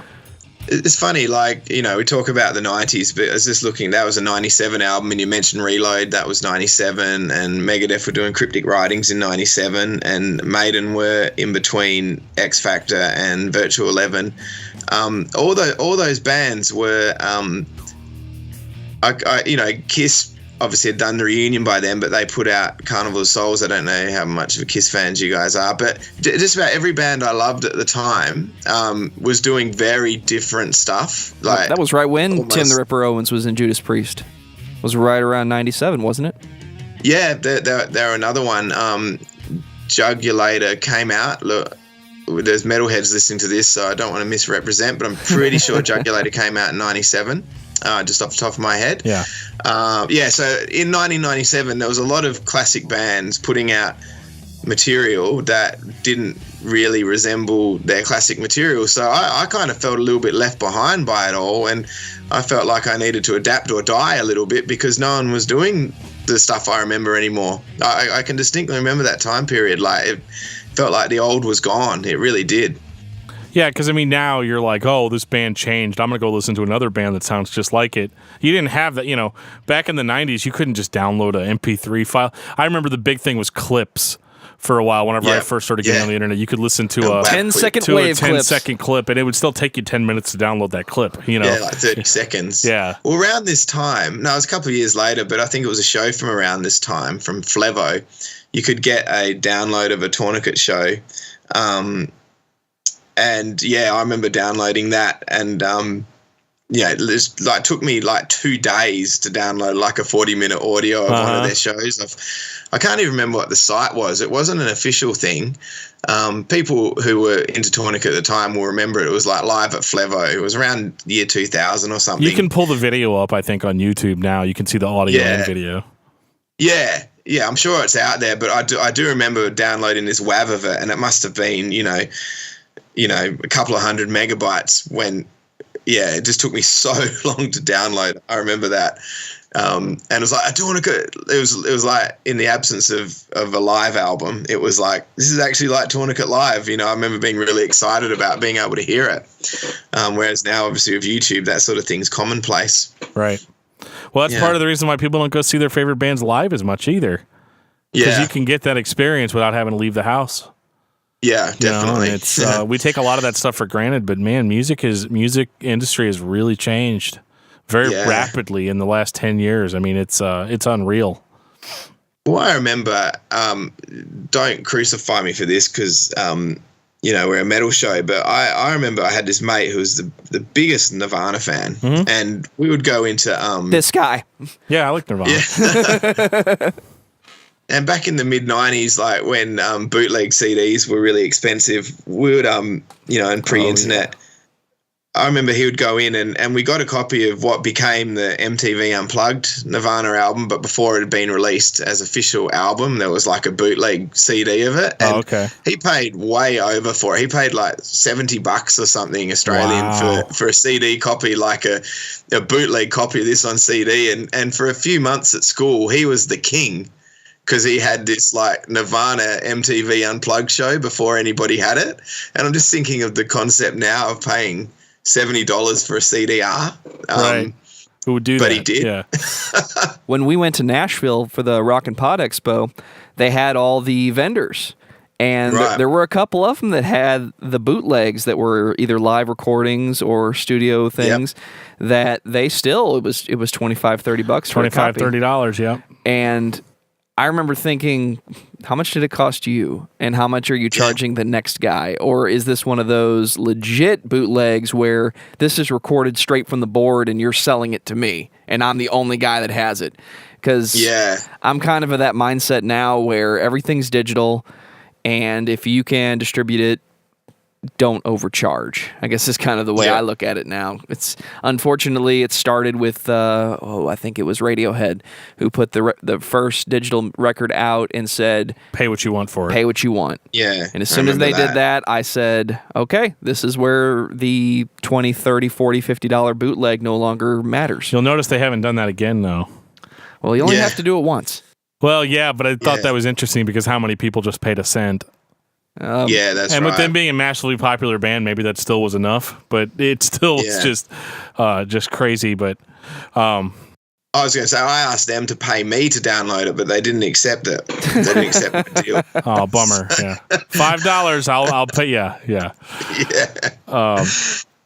But Tourniquet was interesting though, and it really appeared that between Crawl to China and Microscopic View, it seemed to me as if they had actually listened to the fan input.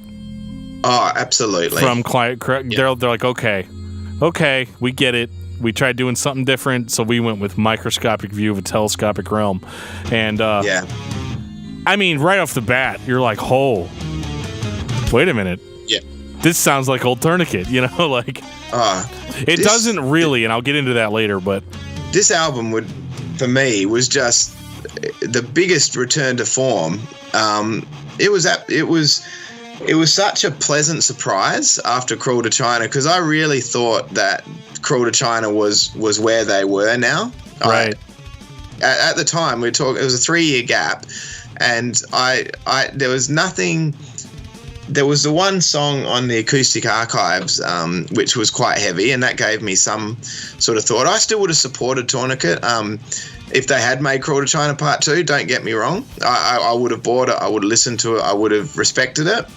I wasn't expecting such a return to form, and this was like the best present that they could have given me, this album, because I don't know. I've always thought it resembles Pathogenic a lot in terms of its sound and style. Would you guys agree? Yeah, completely. I mean, that's immediately what I was thinking was Pathogenic whenever I first heard the first song. Well, I think it's called Besprinkled and Scarlet Horror. Yeah, that's and correct. It's just really that really fast picking that I guess it was just like, oh my gosh, I can't believe they've actually listened to what people complained about and said, okay, we'll make the record you want us to make, because most bands don't do that.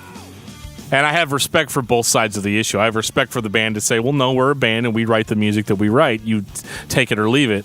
But I also understand that, like, hey, we've got this dedicated fan base and they would really appreciate it if we played music that they, that they would want to buy. So I totally understand both perspectives on it. And I think a good artist has a little bit of combination of both in mind. It's the metal version of overwhelming customer input. It's like, hey, we like your store, but this thing that you're trying, it's just not working for us. You know what? Just about everybody has come back and said, we need to change this, guys. So let's write Microscopic View of a Telescopic Realm. Right. Yeah. Well, I remember, seeing the cover when it was released online, and we talked about the cover of Crawl to China, and I'm just holding it up for you guys. I mean, obviously you'd be familiar with the cover. Yes, I love that.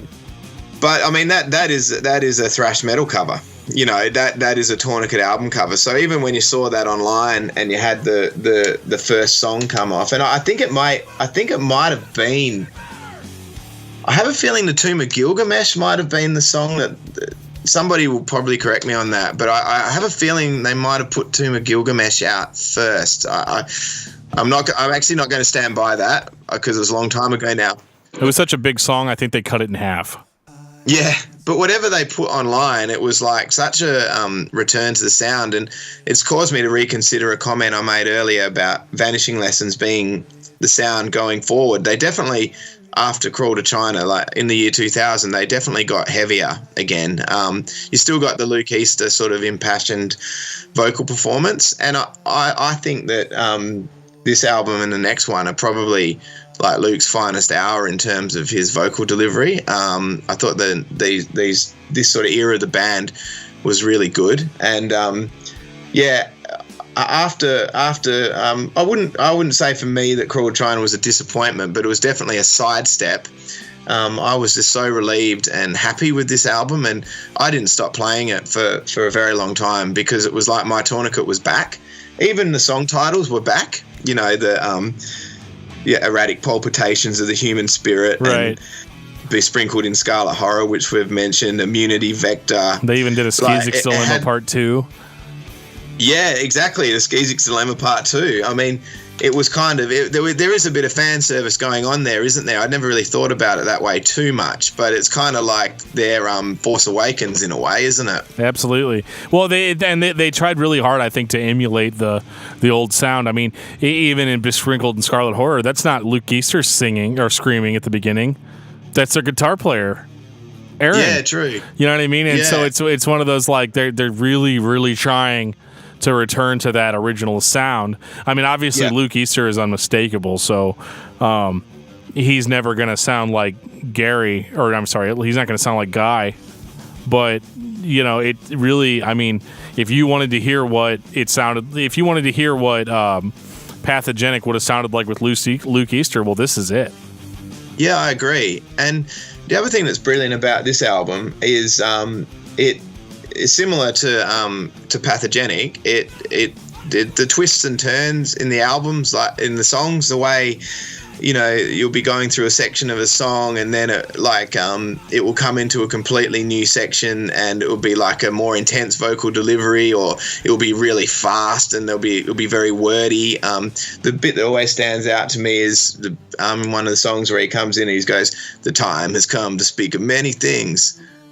It's like a completely different delivery to what happened before. It just takes you on this musical journey, and just those bits where you get a 30-second section and you're driving along in the car and you're like, I love this bit. Like, I find that 10 or 20 seconds can make a 7-minute song. You know, you can love a song, you know, because of this 10-second section that's in the middle of it can really make it a standout track. That's one of those spots where your foot becomes 5 miles an hour faster and you're like, oh, speeding.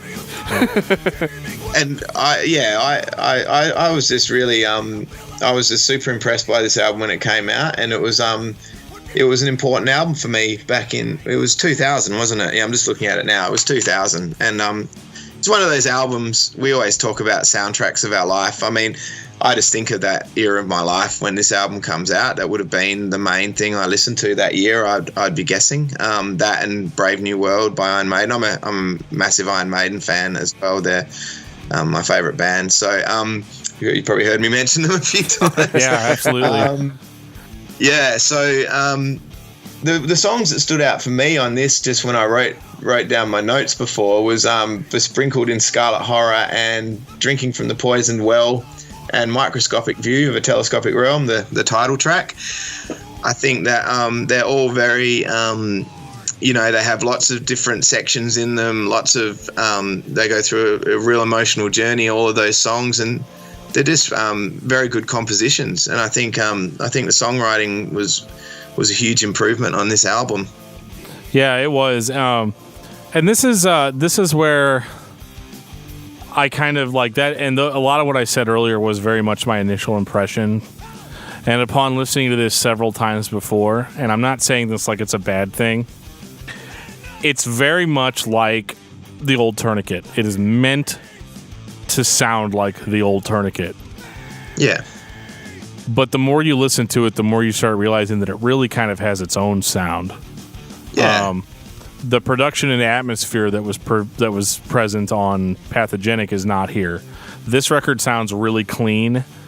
A lot of the guitar parts sound somewhat isolated, and I understand that was how you recorded in 2000. This was the dawn of digital recording being mainstream available, especially to independent groups or lower end groups that didn't have access to the money budget studios. Right. And everybody was still figuring it out. Yeah, so I feel like the notes don't ring out here. And I feel like they're, some of the impact of the songs, I think the songs probably, because I've seen them played live and they're much more aggressive and much heavier sounding than they are on the record, which is, great. I mean, as a metal fan, you want that. But was this the record that Ted Kirkpatrick made into a drum instructional DVD, or was that the next one? I think he just did his own material for that. I don't think he used any of the Tourniquet material. But yeah, but I mean, this is just, I feel like the drums were louder than everything else on this record as well. That's why I brought it up. Which was bound to happen, Yeah, and that sort of, again, the Ted lead drummer kind of vibe. Well, I mean, it's really his band at this point. You know, he is the band. You know. Yeah, that's right. And it's almost like, you know, I've sort of tried to articulate this with my friends over the years, but it's almost like, yeah, he's like the lead vocalist, but he's playing drums, and his voice is his drums. It's such a critical part of the sound. That, I mean, I think the perfect example in talking about that is the Echo Hollow material. I think, you know, if you listen to the first Echo Hollow CD, that's basically what Tourniquet would sound like without Ted on drums, and it almost sounds like Tourniquet, and in parts it sounds a lot like Tourniquet, sometimes even more like Tourniquet than Tourniquet did at times. But without that, I think that, yeah, Ted's drums is, you know, is just as important as any vocalist to defining something as being Tourniquet. Yeah, I have to agree. Yeah. You know, so this record, and I don't think there's anything wrong with it, but I think this record, while I think was originally intended to sound like the old material, definitely pushed forward with its own identity, because you're going to hear that on the next record. You know, in spades. Whereas I feel like where Moth and Rust Destroy is a little bit more of a representation of what the band was really sounds like in the early 2000s, you know? Yeah. This really cemented, because it took a lot of the ideas from Microscopic View, but I feel like they kind of dropped a lot of that, let's try to sound like old Tourniquet. Yeah. And kind of started forging off in their own direction, which I think was a really good move. Are we on to that one now? Or, oh, yeah, we can, unless there's... Yeah, sorry, I didn't... Oh, no, that's fine. No, I just didn't want to get... you know, I'll get talking about it, and... but yeah, we're on that, for sure. That was what I was asking. No, I do agree. They sort of... it's sort of like... In a way, it's like the sequel. It's like... We're making a lot of movie analogies. It's like Empire Strikes Back to Star Wars a little bit. There's elements that are the same, but it does have its own identity that's separate from it, isn't it? Yeah, it's like, yeah, it's definitely the Empire Strikes Back, I think, of the... if you want to call them a trilogy starting with Microscopic View, I think for sure. Yeah. This is the cream of the crop of the three, in my opinion. We'll get to Antiseptic here in a little bit, but this record really long, epic songs, really letting Luke shine on a lot of these songs. I feel like Luke has some of the best, like his personality really shows through on this. Yeah. You know. I made the comment earlier that you know, when we're talking about Vanishing Lessons, I talked about Luke and that sort of emotional, the way he delivers that. I find a very personable style, like almost like he's singing to you in the room where you're sitting. Mm-hmm. Like almost like I feel like I could sit down and, you know, share a meal with him while he's singing. It's sure. It's got this style about it, and I sort of can't split these two albums, because there's when Where Moth and Rust Destroy came out, when it was a new album, it actually did take me a little while to get into. I don't know what I was expecting. I wondered if it was the guitar tone. It was a little bit more droney. I think it was a bit different, but I had this funny experience where I was actually on a ferry over to Belfast, of all places. I've been to one trip to England and Ireland in my life, and so I was on a Scotland to Northern Ireland ferry, and I was listening to this on the trip, and it was all of a sudden it just hit me. You know, sometimes an album just grabs you when it might take you 10 or 20 or 30 listens, and this one took a bit longer to hit me. Like, I loved the previous one so much, but I remember listening in particular to Healing Waters of the Tigris, and I'm on this ferry watching the water lap along the side of the ferry, this song about Healing Waters of the Tigris, and it just sort of at that moment struck me as being, you know, a really fantastic album. And I've talked to my friends who like Tourniquet, and they don't all praise this album, and they sometimes wonder why I love it so much. Maybe I'm just a fanboy. So I'm really pleased to hear you say you like it, actually, because I wasn't sure what your reaction to this one would be. There's a list of records that I think are great, but they suffer from early 2000s, early digital mixing. And the older I get, the more I start to notice that really was a good record. It just kind of suffered from the times. Yeah. But then I always am able to justify it to people by, well, have you listened to the drums on every 80s rock, hard rock, and most of the hair metal records ever? Because it was all that very sloppy digital snare that was the early days of digital drums.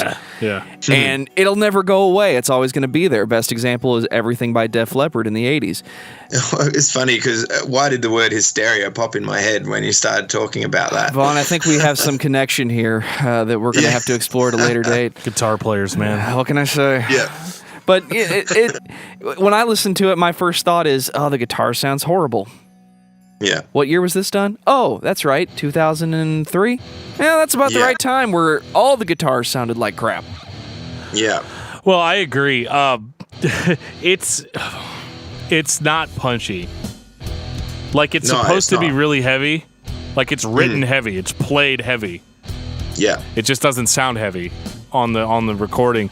But once I got past that and really started digging into the songs, there's a little bit more of a doom metal. And that's whenever I say that the album actually was meant to be heavier than it really sounds, is because I hear a lot of doom metal in this. The songs, a friend of mine used to say that all the songs just drag on, they're long, they're boring, whatever. And I'm like, well, that sounds like maybe they were going for more of a doom metal sound. And I hear that a lot on this record. Ghost at the Wheel probably stands out as my favorite song on this CD. Followed very closely by Architeuthis, because who can say no to a song about a giant squid? Yeah, and again, like everything, that should have been the cover. A bit like A Dog's Breakfast. Everything I know about giant squids I learned from that song. Right. Pretty much. I don't know. Were the giant squids being mistreated? We've actually since then we found the giant squid. I know, and when they found that, I was a teacher at the time. I was teaching high school. And I'm not doing that anymore.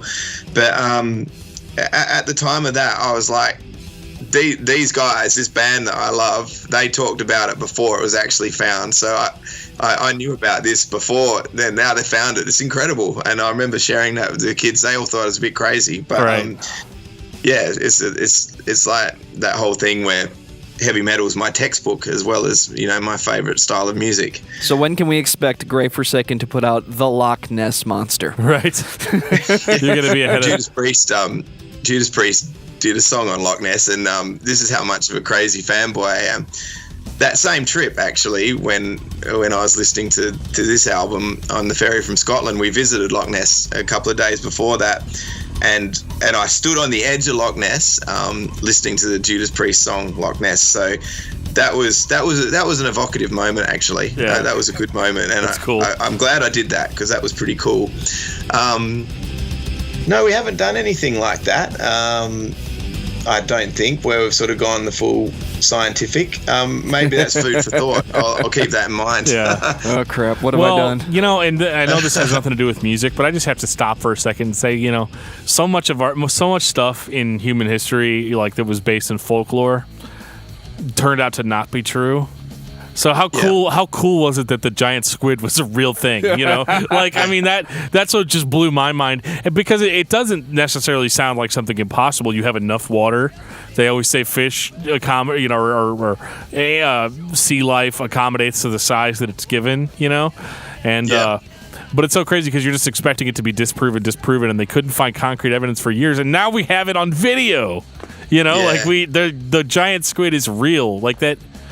It just blows my mind, and I think about that song all the time whenever I read about that. It's crazy that it's no longer a mystery. I'd like to think that Tourniquet is the one that opened up our collective minds to to solve the riddle. Yeah, I wonder what. I did wonder at the time if the guy who discovered it was a Tourniquet fan. Yeah. It was quite funny. Wasn't he a tiny Japanese scientist? I think all scientists should be Tourniquet fans. I mean, yeah, it was. Yeah. It was a Japanese scientist. It's funny, like, I think it does. These things get on our collective consciousness, and I'm sure there's not a Tourniquet fan who didn't immediately, like their eyes lit up when they saw that discovery. Quite cool. Maybe they played the song underwater, and they were just responded to Architeuthis, "Show Yourself to Us." Yeah, I don't know. Mate, quite possibly. But it's interesting. You mentioned that your friend said that songs were that you found the songs quite boring. Yeah. I would never go as far as to say they were boring, but I did mention that it grew on me, and I never thought they were boring. But I think that this album, I really agree with how you've sort of said it about the guitar tone. Once you can get past that, there's a very rich album there. And for me, the highlight of the album is definitely Healing Waters of the Tigress. I love that song. And the other one, I love the title track. Actually, Tourniquet quite often get it right with their title tracks, because it can be a bit cliche to like the title track as one of your favourite songs, but I do think it's a strong song on this album. And, talking about When's Grave Forsaken going to write a song about Architeuthis, we certainly have written things about the concepts in Where Moth and Rust Destroy. I very much agree with that philosophy in life, that the stuff, the worldly things, and this is whether you've got a Christian worldview or not. Even if you think that we ultimately all die and nothing happens, I still think that like worldly possessions are ultimately worthless apart from what to meet our needs in the now. But sure. I really agree with Ted's philosophy in that song in particular, and I think it's a strong message and an important message. So that song's always been a standout to me. But really, I like the whole album from top to bottom. As as cliched that and fence-sitting as that might sound, I just think that they really put out a good couple of albums in a row with this and Microscopic View. Yeah, I agree. I mean, I feel like the two records can't exist without the other. Yeah. I think they're because I think the title track on Moth and Rust, it sounds the most like Microscopic View. Yeah, definitely. Like it's very much got that sound. And I thought that was pretty impressive that even though Microscopic View was supposed to be a return to form, it really was more of an establishment of a new sound than it was, just a repeat of what we had before.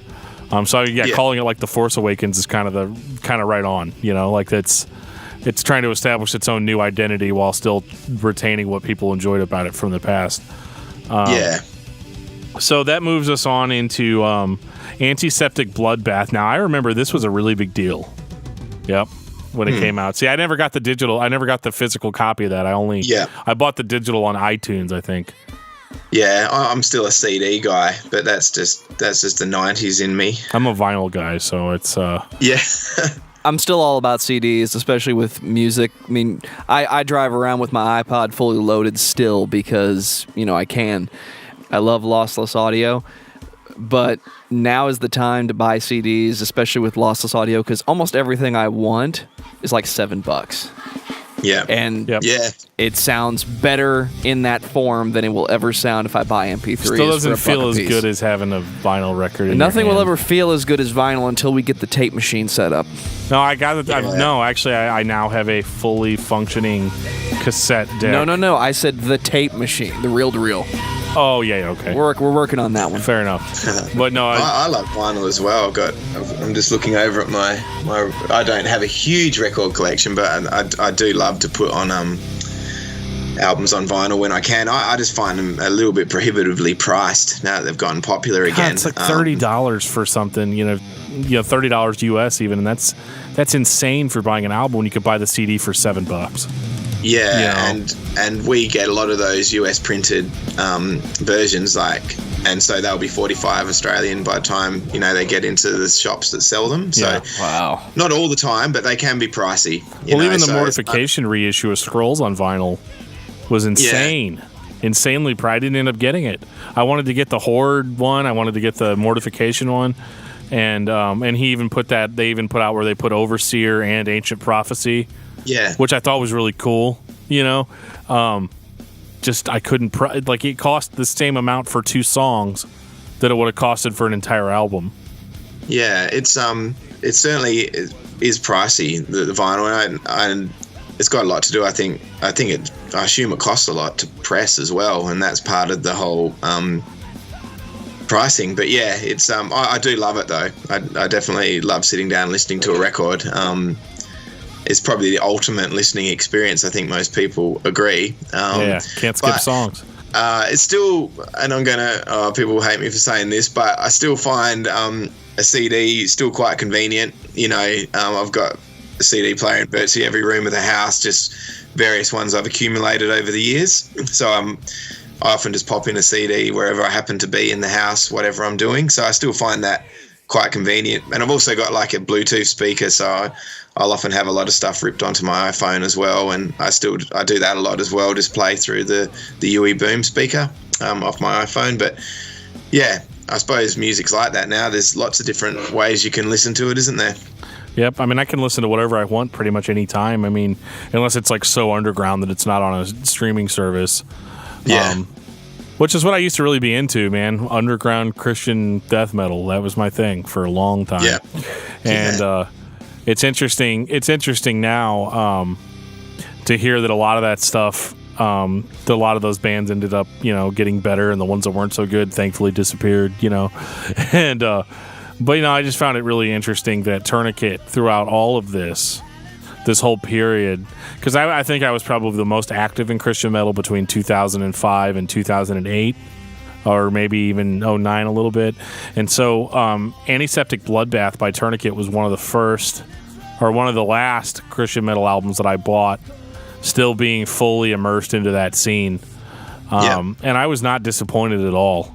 And it's one of the few that I still listen to, because I probably only still listen to only a few Christian metal bands, and they're the ones that I think are the best, the best of the bunch. And this record still holds up to me as it was kind of it's kind of like they had gotten over all those issues of the guitar not sounding as sounding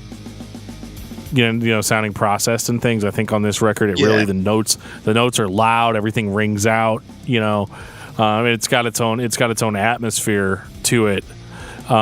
And this record is just kind of all over the map as far as metal styles go. There's a lot of classic metal. There's a lot of doom metal. There's a lot of just straight ahead thrash. Yeah. They just do whatever they want, and it works. And this is interesting in this discussion that we're having. As somebody who has sort of taken each Tourniquet album as it's come since Vanishing Lessons, it's not really until we've broken it down now. I've never sort of analysed it in terms of just what a trilogy of albums. It's obvious in hindsight, but yeah, these three albums really do form a trilogy of albums, don't they? And absolutely, there's that whole sort of there's similar themes throughout them. It's the same lineup more or less. They've got we've talked about the song titles. This one's full of fantastic sounding Tourniquet song titles. The Maiden Who Slept in the Glass Coffin.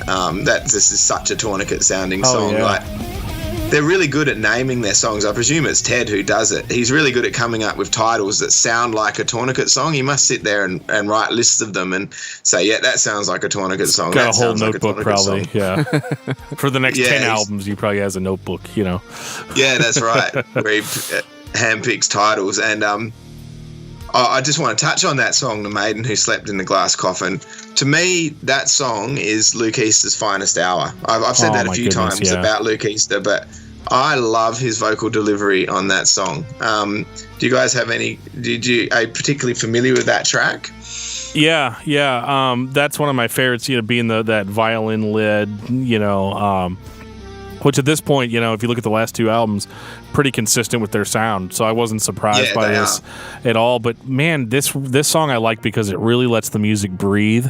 I don't think Luke Easter even comes in right away. I think it's a couple of minutes before he even says anything. And it's one of those ones where he doesn't actually sing that much. It's quite sort of understated what he does, but it's just the atmosphere of the music. And then when he comes in with the line, the seven kept a vigil by her side, refusing to believe that she had died. Yeah. We talked about spine chilling stuff with some of the earlier albums, but that raised the hair on my neck. Just the way he came in. There's just something about it. It's very understated, and it's but there's just something about the way it builds, and then when he comes in with that singing, and you know, we've talked about that emotion in his voice and the way he, you know, that sort of that relatable vocal style that he has. To me, that just that verse just epitomizes like the best bits of what Luke Easter brought to Tourniquet. It's, that just stood out to me the first time I heard the album. Like that section, I was like, yeah, that is good. That's a really good little section of a song. So I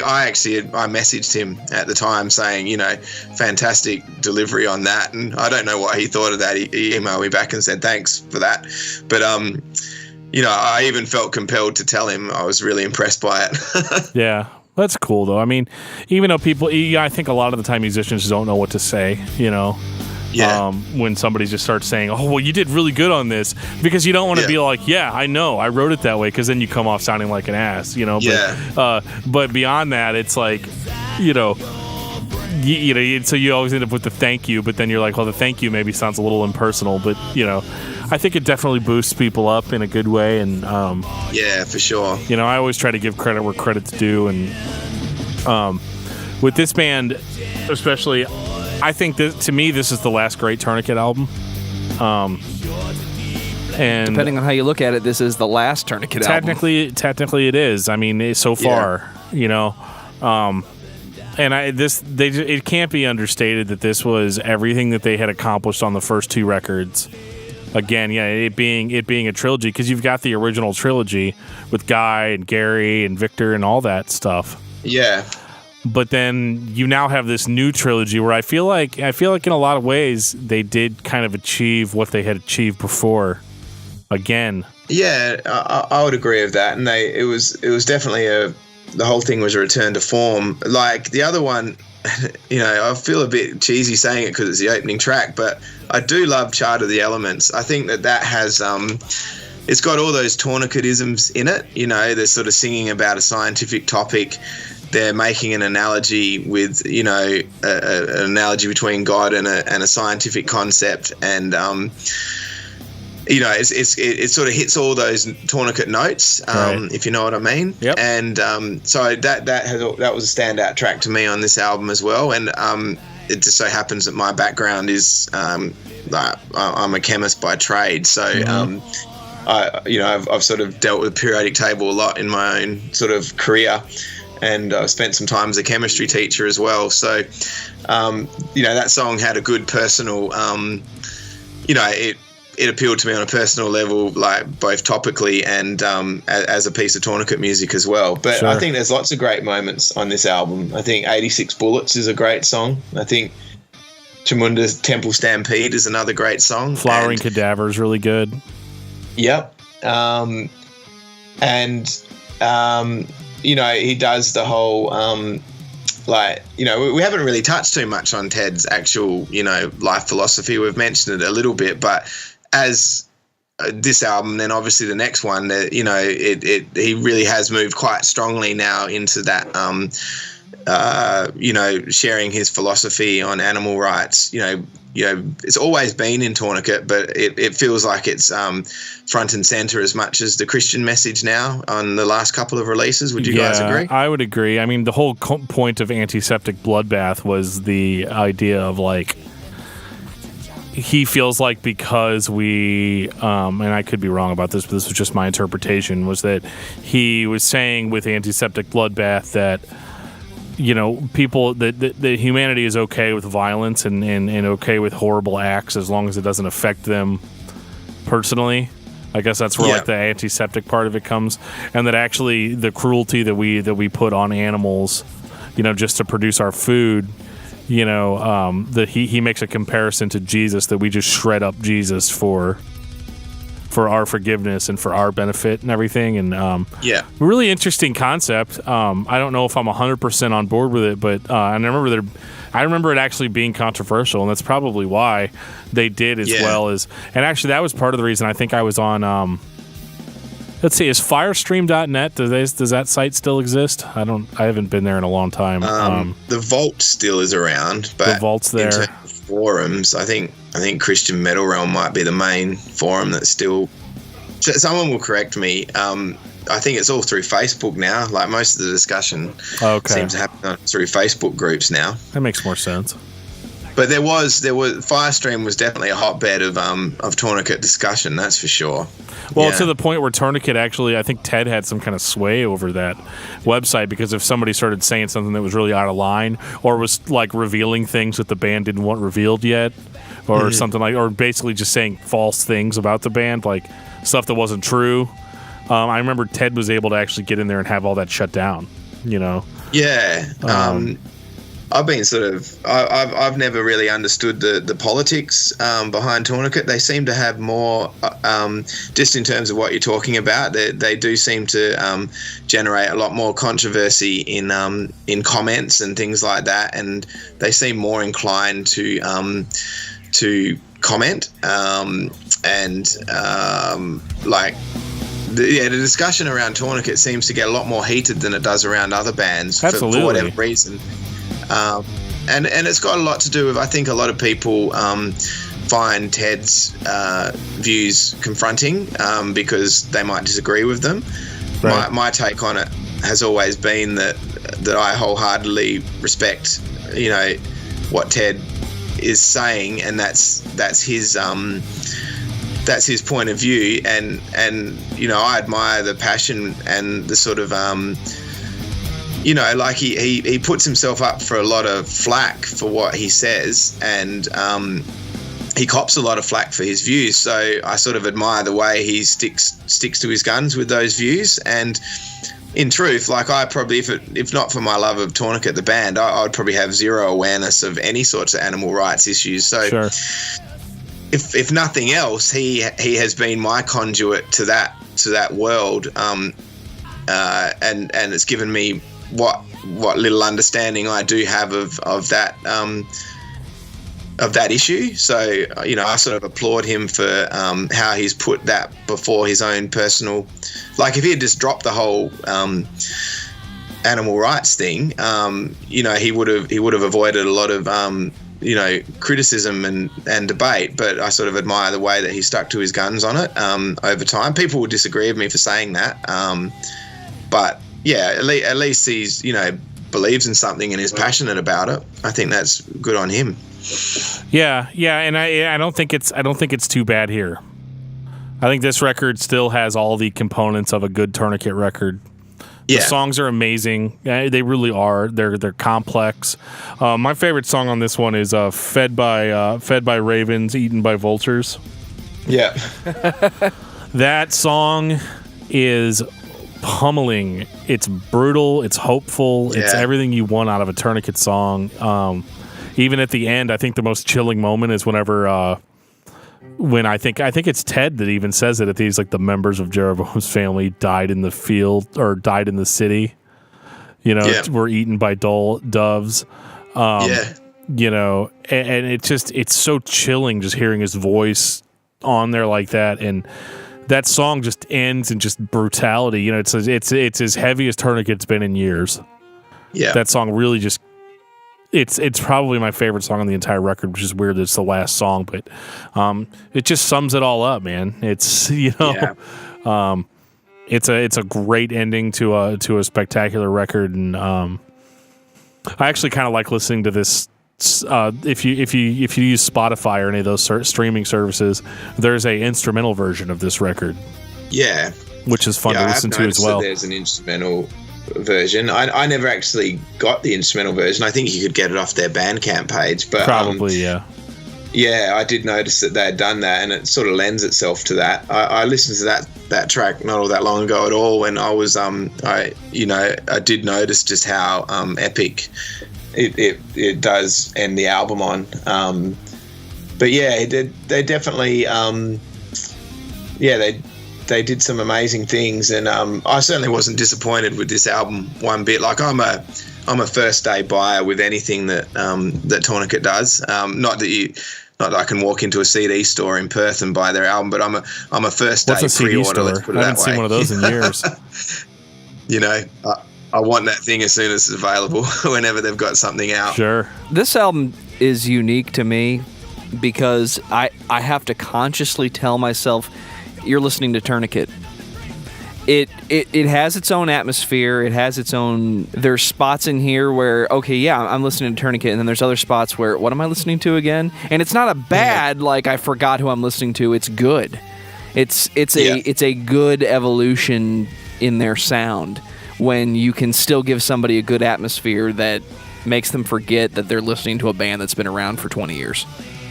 Yeah, I mean, I hear what you're saying. I still find it unmistakably sort of that modern Tourniquet sound, but I do understand where you're coming from with that, because it does have its own sort of it's got quite a foreboding atmosphere, really, the whole album. It's one of their darker ones. Like, yeah, and I think, thematically. talking before about hearing the album cover, I think, I think the album cover sets the tone, quite effectively for what the music is inside. So we got to talk about the next one, don't we? Yeah. That brings us now to the present. Okay. So I can tell by that maybe you had some reservations about it. I'm not as into this one. Yeah. It is literally the first Tourniquet album that I've been like, what are they doing?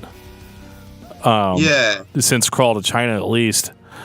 I was about to say. Even that, Crawl to China sounds more like Tourniquet than this does, in my opinion. Yeah, the question I've always had with this album now, I mean, I was following pretty closely online, through Facebook, and like Ted's obviously very active on Facebook, and I see all his posts. They always turn up in my feed and everything. It started as the Tourniquet Arc project. You guys were familiar with that whole sort of thing that was going on? It was basically Ted's solo music, yeah. Yeah, pretty much. It was his. And there's people who will know the details better than me, but I think the chain of events was it was a Ted solo album, then it was Tourniquet Arc, and then sort of just before release, it was announced it was going to be credited to Ted Kirkpatrick and Tourniquet.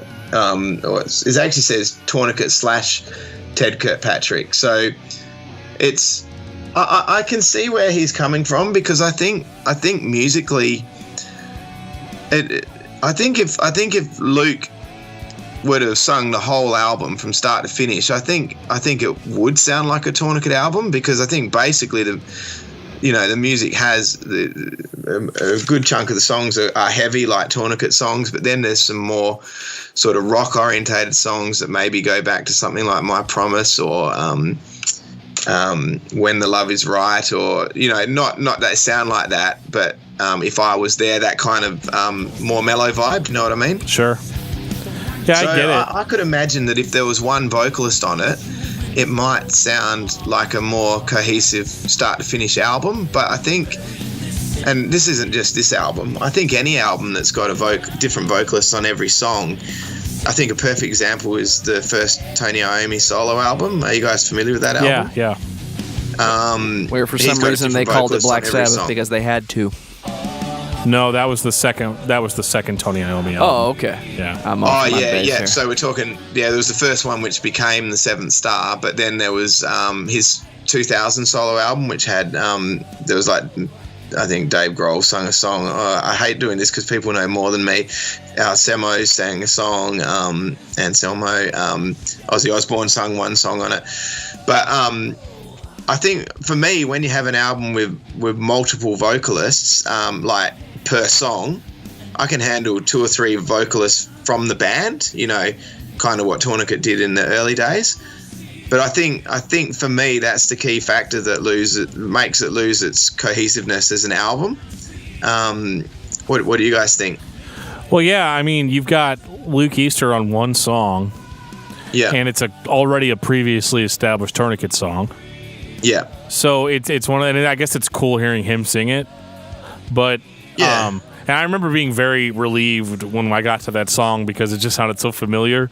Tourniquet to me, Luke Easter singing, it's a song I know already, that sort of thing. But I remember just being very jarred because I kind of do feel like the tracks are written to match the vocalist that's guesting on it. Right. Okay. Yeah. I mean, at one point they're basically playing like almost a metalcore type song. Yeah. You know, to match the guest screamer they had on the record, which I don't think was completely necessary, but I don't have a problem with it. I mean, I like metalcore, you know, but I just don't. I just don't think it. I just don't think all the pieces fit together. It reminds me of Roadrunner United. It's like listening to a compilation. Where the only thing that's really wrong with it is that like it's called Tourniquet. Yeah. You know, you touched on the metalcore thing. Like, I'm, as it stands, I don't listen to a great deal, if any, metalcore stuff. It's not that I'm inherently against it or whatever, but I just tend not to listen to it. It's just not your jam. Yeah, that's right. So when I'm getting a Tourniquet album, I'm not looking for metalcore on it. So that was probably the couple of songs that are quite metalcore were pretty jarring for me. But you know, my view has always been, and this is with any band. It's not just with Tourniquet or Ted Kirkpatrick. I think it is the artist's right to put out the album that they want to put out, and as the listener can discern whether that's an album that they want to consume, I guess. Sure. So I respect his right to have this album, but probably just didn't hit the notes for me that the previous ones did. I certainly like the song they did with Michael Sweet. Obviously, it's the title track. But I did make the comment, Tourniquet tend to hit the mark quite well with their title tracks. I think that probably is the strongest song on the album. And I was thinking about, why do I think that? And I think probably out of the vocalists they chose on this album, probably Michael Sweet and then the guy from Disciple, Kevin Young, they probably got the most Tourniquet sounding voices. Like, I could actually imagine Michael Sweet singing on a Tourniquet album. Yeah, just have him sing the whole record. That would have been great. Yeah. You know? Yeah, exactly. So I think that's a really good track, and it was a good thing to get Michael Sweet on it. And but yeah, like the other one that stood out to me is actually one of the Gabby Ray songs, Cage 23, and it's probably the part of me that, you know, likes songs like Twilight. I thought that had a really heartfelt vocal delivery, and you know, hard not to, I don't know how you guys feel, but hard not to get emotionally affected by the sentiment of that song. What do you guys think?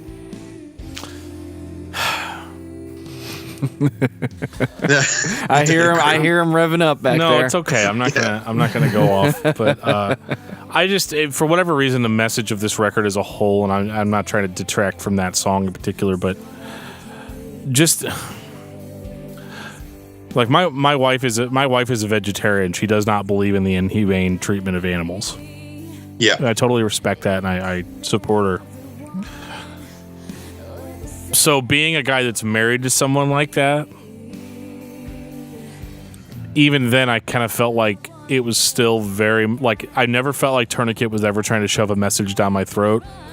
Yeah, this record, it very much felt that way. It was very.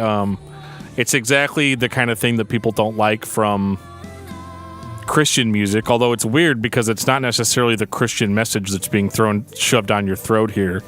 I think they make comparisons to Christianity, but I almost kind of get the impression that they're trying to say that you're like a bad person if you're not 100% on board.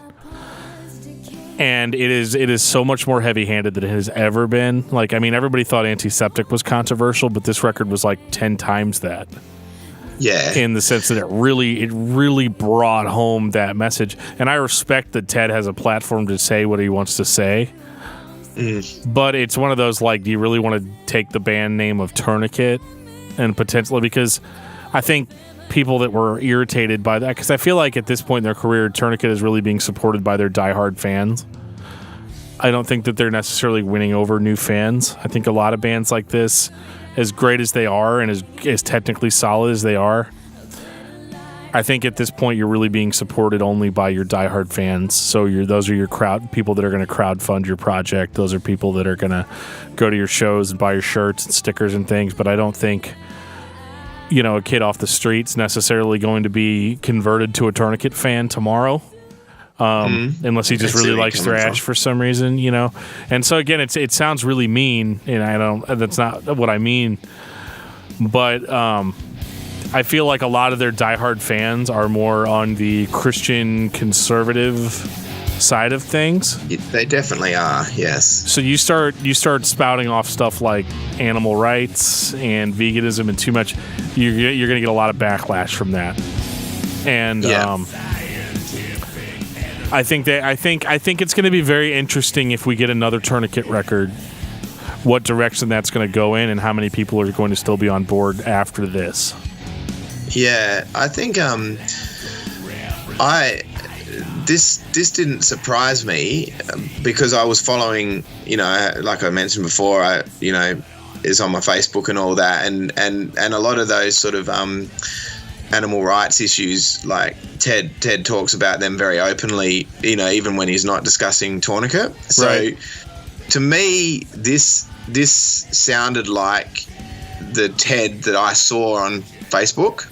So nothing on this surprised me based on the content of, I'd seen this before. Yeah, I'd seen this coming. Do you know what I'm saying? Yeah, no, I get it. Yeah, and I wasn't surprised either. I'm just thinking. Go ahead. Yeah. Oh, yeah. No, and I understand as well. So I guess I knew what I was buying into when I ordered this CD. I ordered it as a long-term fan and somebody who understood, that knew I was getting that with Tourniquet. I hope on the next album, it'll be interesting to see because they are recording one. Yeah, but they've already replaced Luke Easter as a vocalist. Yeah, that's right. So now we've got someone else. Uh-oh. Yeah, it'll be interesting to see where it goes, and I have a feeling it might be more back in the style of this is just my guess. Maybe we'll get another thing a bit like Microscopic View and Where Moth and Rust Destroy, like thematically and lyrically. I have a feeling that maybe we'll see it go back a bit more in that direction as opposed to, I feel like this was perhaps, a bit of a one-off, concept album around the animal rights issue, but we'll see. Time will tell. I definitely like the second cover more than the first cover. There's one with a rhino on it. That's what I got when I ordered it from the band or from Ted. Yeah, now there's actually another cover. Let me see if I can pull it up here. It's, I can picture the other one. The one with the raven on the front of it. Yes. Yeah, that's right. I can hold it up, but you're not going to be able to see it from here. Yeah, I know the one you mean because I'm familiar with both of them. But that's obviously the one I've got. But it's an interesting one. And when I was thinking about this podcast during the week, I was thinking, the latter years of Tourniquet did really get quite controversial online, and how would I sort of tread that as a fan? In discussing it, because it is quite awkward to discuss because they have been some of their themes have been quite divisive really in the fan base, haven't they? Absolutely. Although the old albums would have been that way too, there just wasn't an internet then. Yeah, that's right. But I think if nothing else, and I hope this doesn't sound like a cop-out band, a cop-out comment, at least he's and I do think of Tourniquet as Ted these days. At least there's something to talk about there. It hasn't just faded into total obscurity like a lot of artists do. Like there's actually people still care enough to have an opinion on it. So that in itself is in the internet crowd, that's probably a good thing to have on your side. Have people still care, I agree 100%. Yeah, I mean, I appreciate the fact that Ted's still doing it. I can tell you as a fan, I definitely don't want this album again. But, who cares what I think? I'm just some guy that lives in, you know what I mean? So it doesn't really matter. Yeah. But in the grand scheme of things, but yeah, I think I can't write the band off completely because that's the thing about Tourniquet is I never really know what they're going to do next. Yeah, I'm either going to like it or not like it. And it's kind of exciting to, to anticipate. Yeah. So well, that's right. And I'm excited about seeing what they have next, and we're probably at a similar juncture in their career to where they were going into Microscopic View. Like, you know, have had this come off a divisive album that some people felt didn't really represent the Tourniquet that they loved, and to see what their next move will be. You know, will it be like a Ted-led effort, or will the other members have more contribution than they, you know, like the Onward to Freedom album? It really does, you know, come across as, you know, a Ted solo album, and you know, I hesitate. I mean that with no disrespect, because as I would have. I've got some of the Ted solo albums that he did, you know, the Ode to Roadkill and those kind of ones as well. As a fan, I would have bought it whether he called it Ted Kirkpatrick or Tourniquet. So in a sense, to me, it didn't make any difference because I was going to support him as the artist anyway, but I definitely understand why it is divisive. So I'm hoping the next one will be more of a band effort for sure. Yeah. Yeah, I think that would be a good move at this point. But man, did we make it? Did we make it all the way to the end? We did. It's a huge podcast, so I had a feeling we'd talk for a while because I'm a talker, and me too. You know, there's such a deep band. There's so much to talk about, and there's so much we haven't even touched on. I know. We're gonna have that opportunity now because I'm gonna go ahead and give it to Vaughn first. Final thoughts on Tourniquet. Well, I think that Tourniquet I think they're the premier Christian metal band out of all of them. I think they're the best example of a band that you know, was the equivalent to anything that was in the non-Christian realm, and they were sort of the band that you could hold up as an example of quality Christian music the whole way through. And I think they've done really well to navigate the controversy and continue to put out good albums to the point where, you know, here we are still talking about them. And I'm hopeful that that they've still got a few good albums in them. I'm really keen to hear what comes next, and I'll continue to be a fan. And I've really, really enjoyed delving into their catalogue tonight. It's been great. I'm going to say that if you're a guitar player, if you're a metal fan, if you're a thrash metal fan, Tourniquet is the best band you've never listened to that plays metal. And if you haven't listened to Tourniquet, you need to go find a copy of the Collected Works, listen to that, start there, and then move on. I recommend Psychosurgery. Dan, what about you? Yeah, I mean, this is, you know, it's very easy, as I've done in the past with other bands, to just say, yeah, the first songs were great and everything else sucked. But that's not the case with Tourniquet at all. They're a band that has stayed amazingly consistent, amazingly relevant. There's been other Christian metal bands that kind of start leaning more on the side of cheesy and generic and formulaic. And it bugs me to no end that I feel like there's a quality loss. And I feel like with Tourniquet, we've never had a quality loss. I mean, yeah, sure, I disagreed a little bit with the lyrical content of one of the albums, but that does, as far as the actual playing goes, you know, we're not looking at a sophomoric effort here. They had some of the greatest musicians ever appear on that album.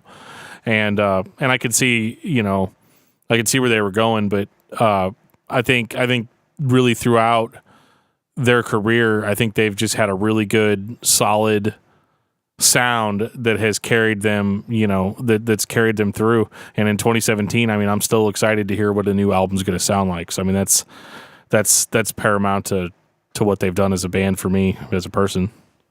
And what is your album of the week, Dan? Well, I've been listening to Tourniquet all week, Joe. So you know the rules. It can be anything. It doesn't have to be Tourniquet, but it can be. It has been. I've been listening to Antiseptic Bloodbath more than anything else. I listen to that one the most. Vaughn, what about you? Album of the week? Yeah, well, because I've been reviewing the discography, but Tourniquet are a band I often listen to anyway, whether I was going on this podcast or not. I have to default to Psychosurgery because it's one of my favourite albums of all time, and just talking about tonight has, you know, solidified that view for me. So I'm going to say Psychosurgery.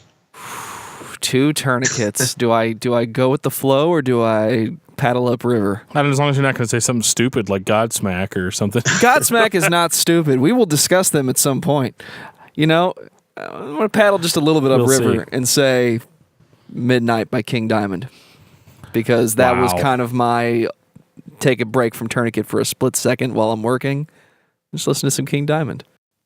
Did I tell you that I found the first Merciful Fate album on vinyl, Melissa, the original release? And it's not on my pile right there. Why? Yeah, it was like $1 at a thrift store. I couldn't believe it. Why didn't you buy that? It's in perfect condition. I don't know. I might give it to you because I don't really want my kids listening to Merciful Fate, reading the lyrics to that. Yeah, so I don't want to quote Randall Graves, but let me help you out of your chair, Grandma. We were talking about albums. I was listening to The End Complete by Obituary a bit this week as well. Oh, that's a good one. I don't know exactly why I pulled that CD out, but I gave that a few spins also. It's not my album of the week, but you're talking about left field. Though it's not super left field. It's heavy and thrashy and all that kind of stuff. But yeah, that was one I also had spinning a bit in between Tourniquet stuff this week.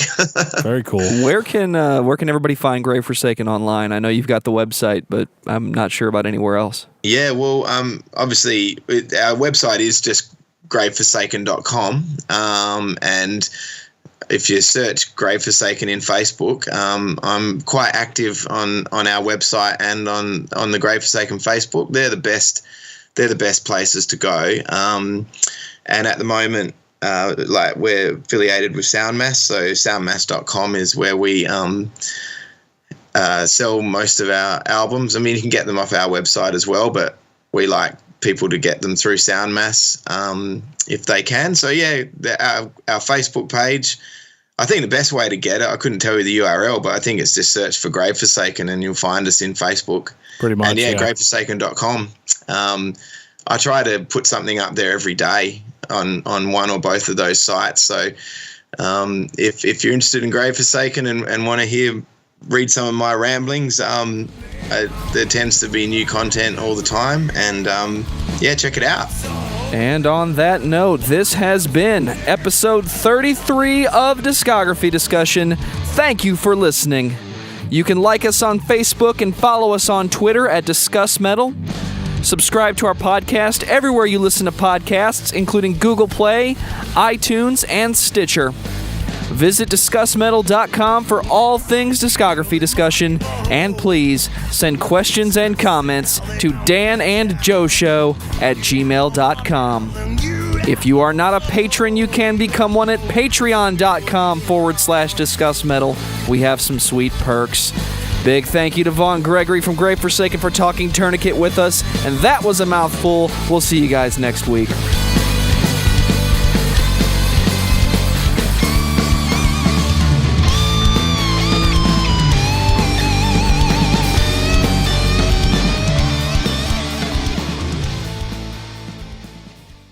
Did he just say Godsmack was stupid? Well, Dan said it. Well, he's stupid.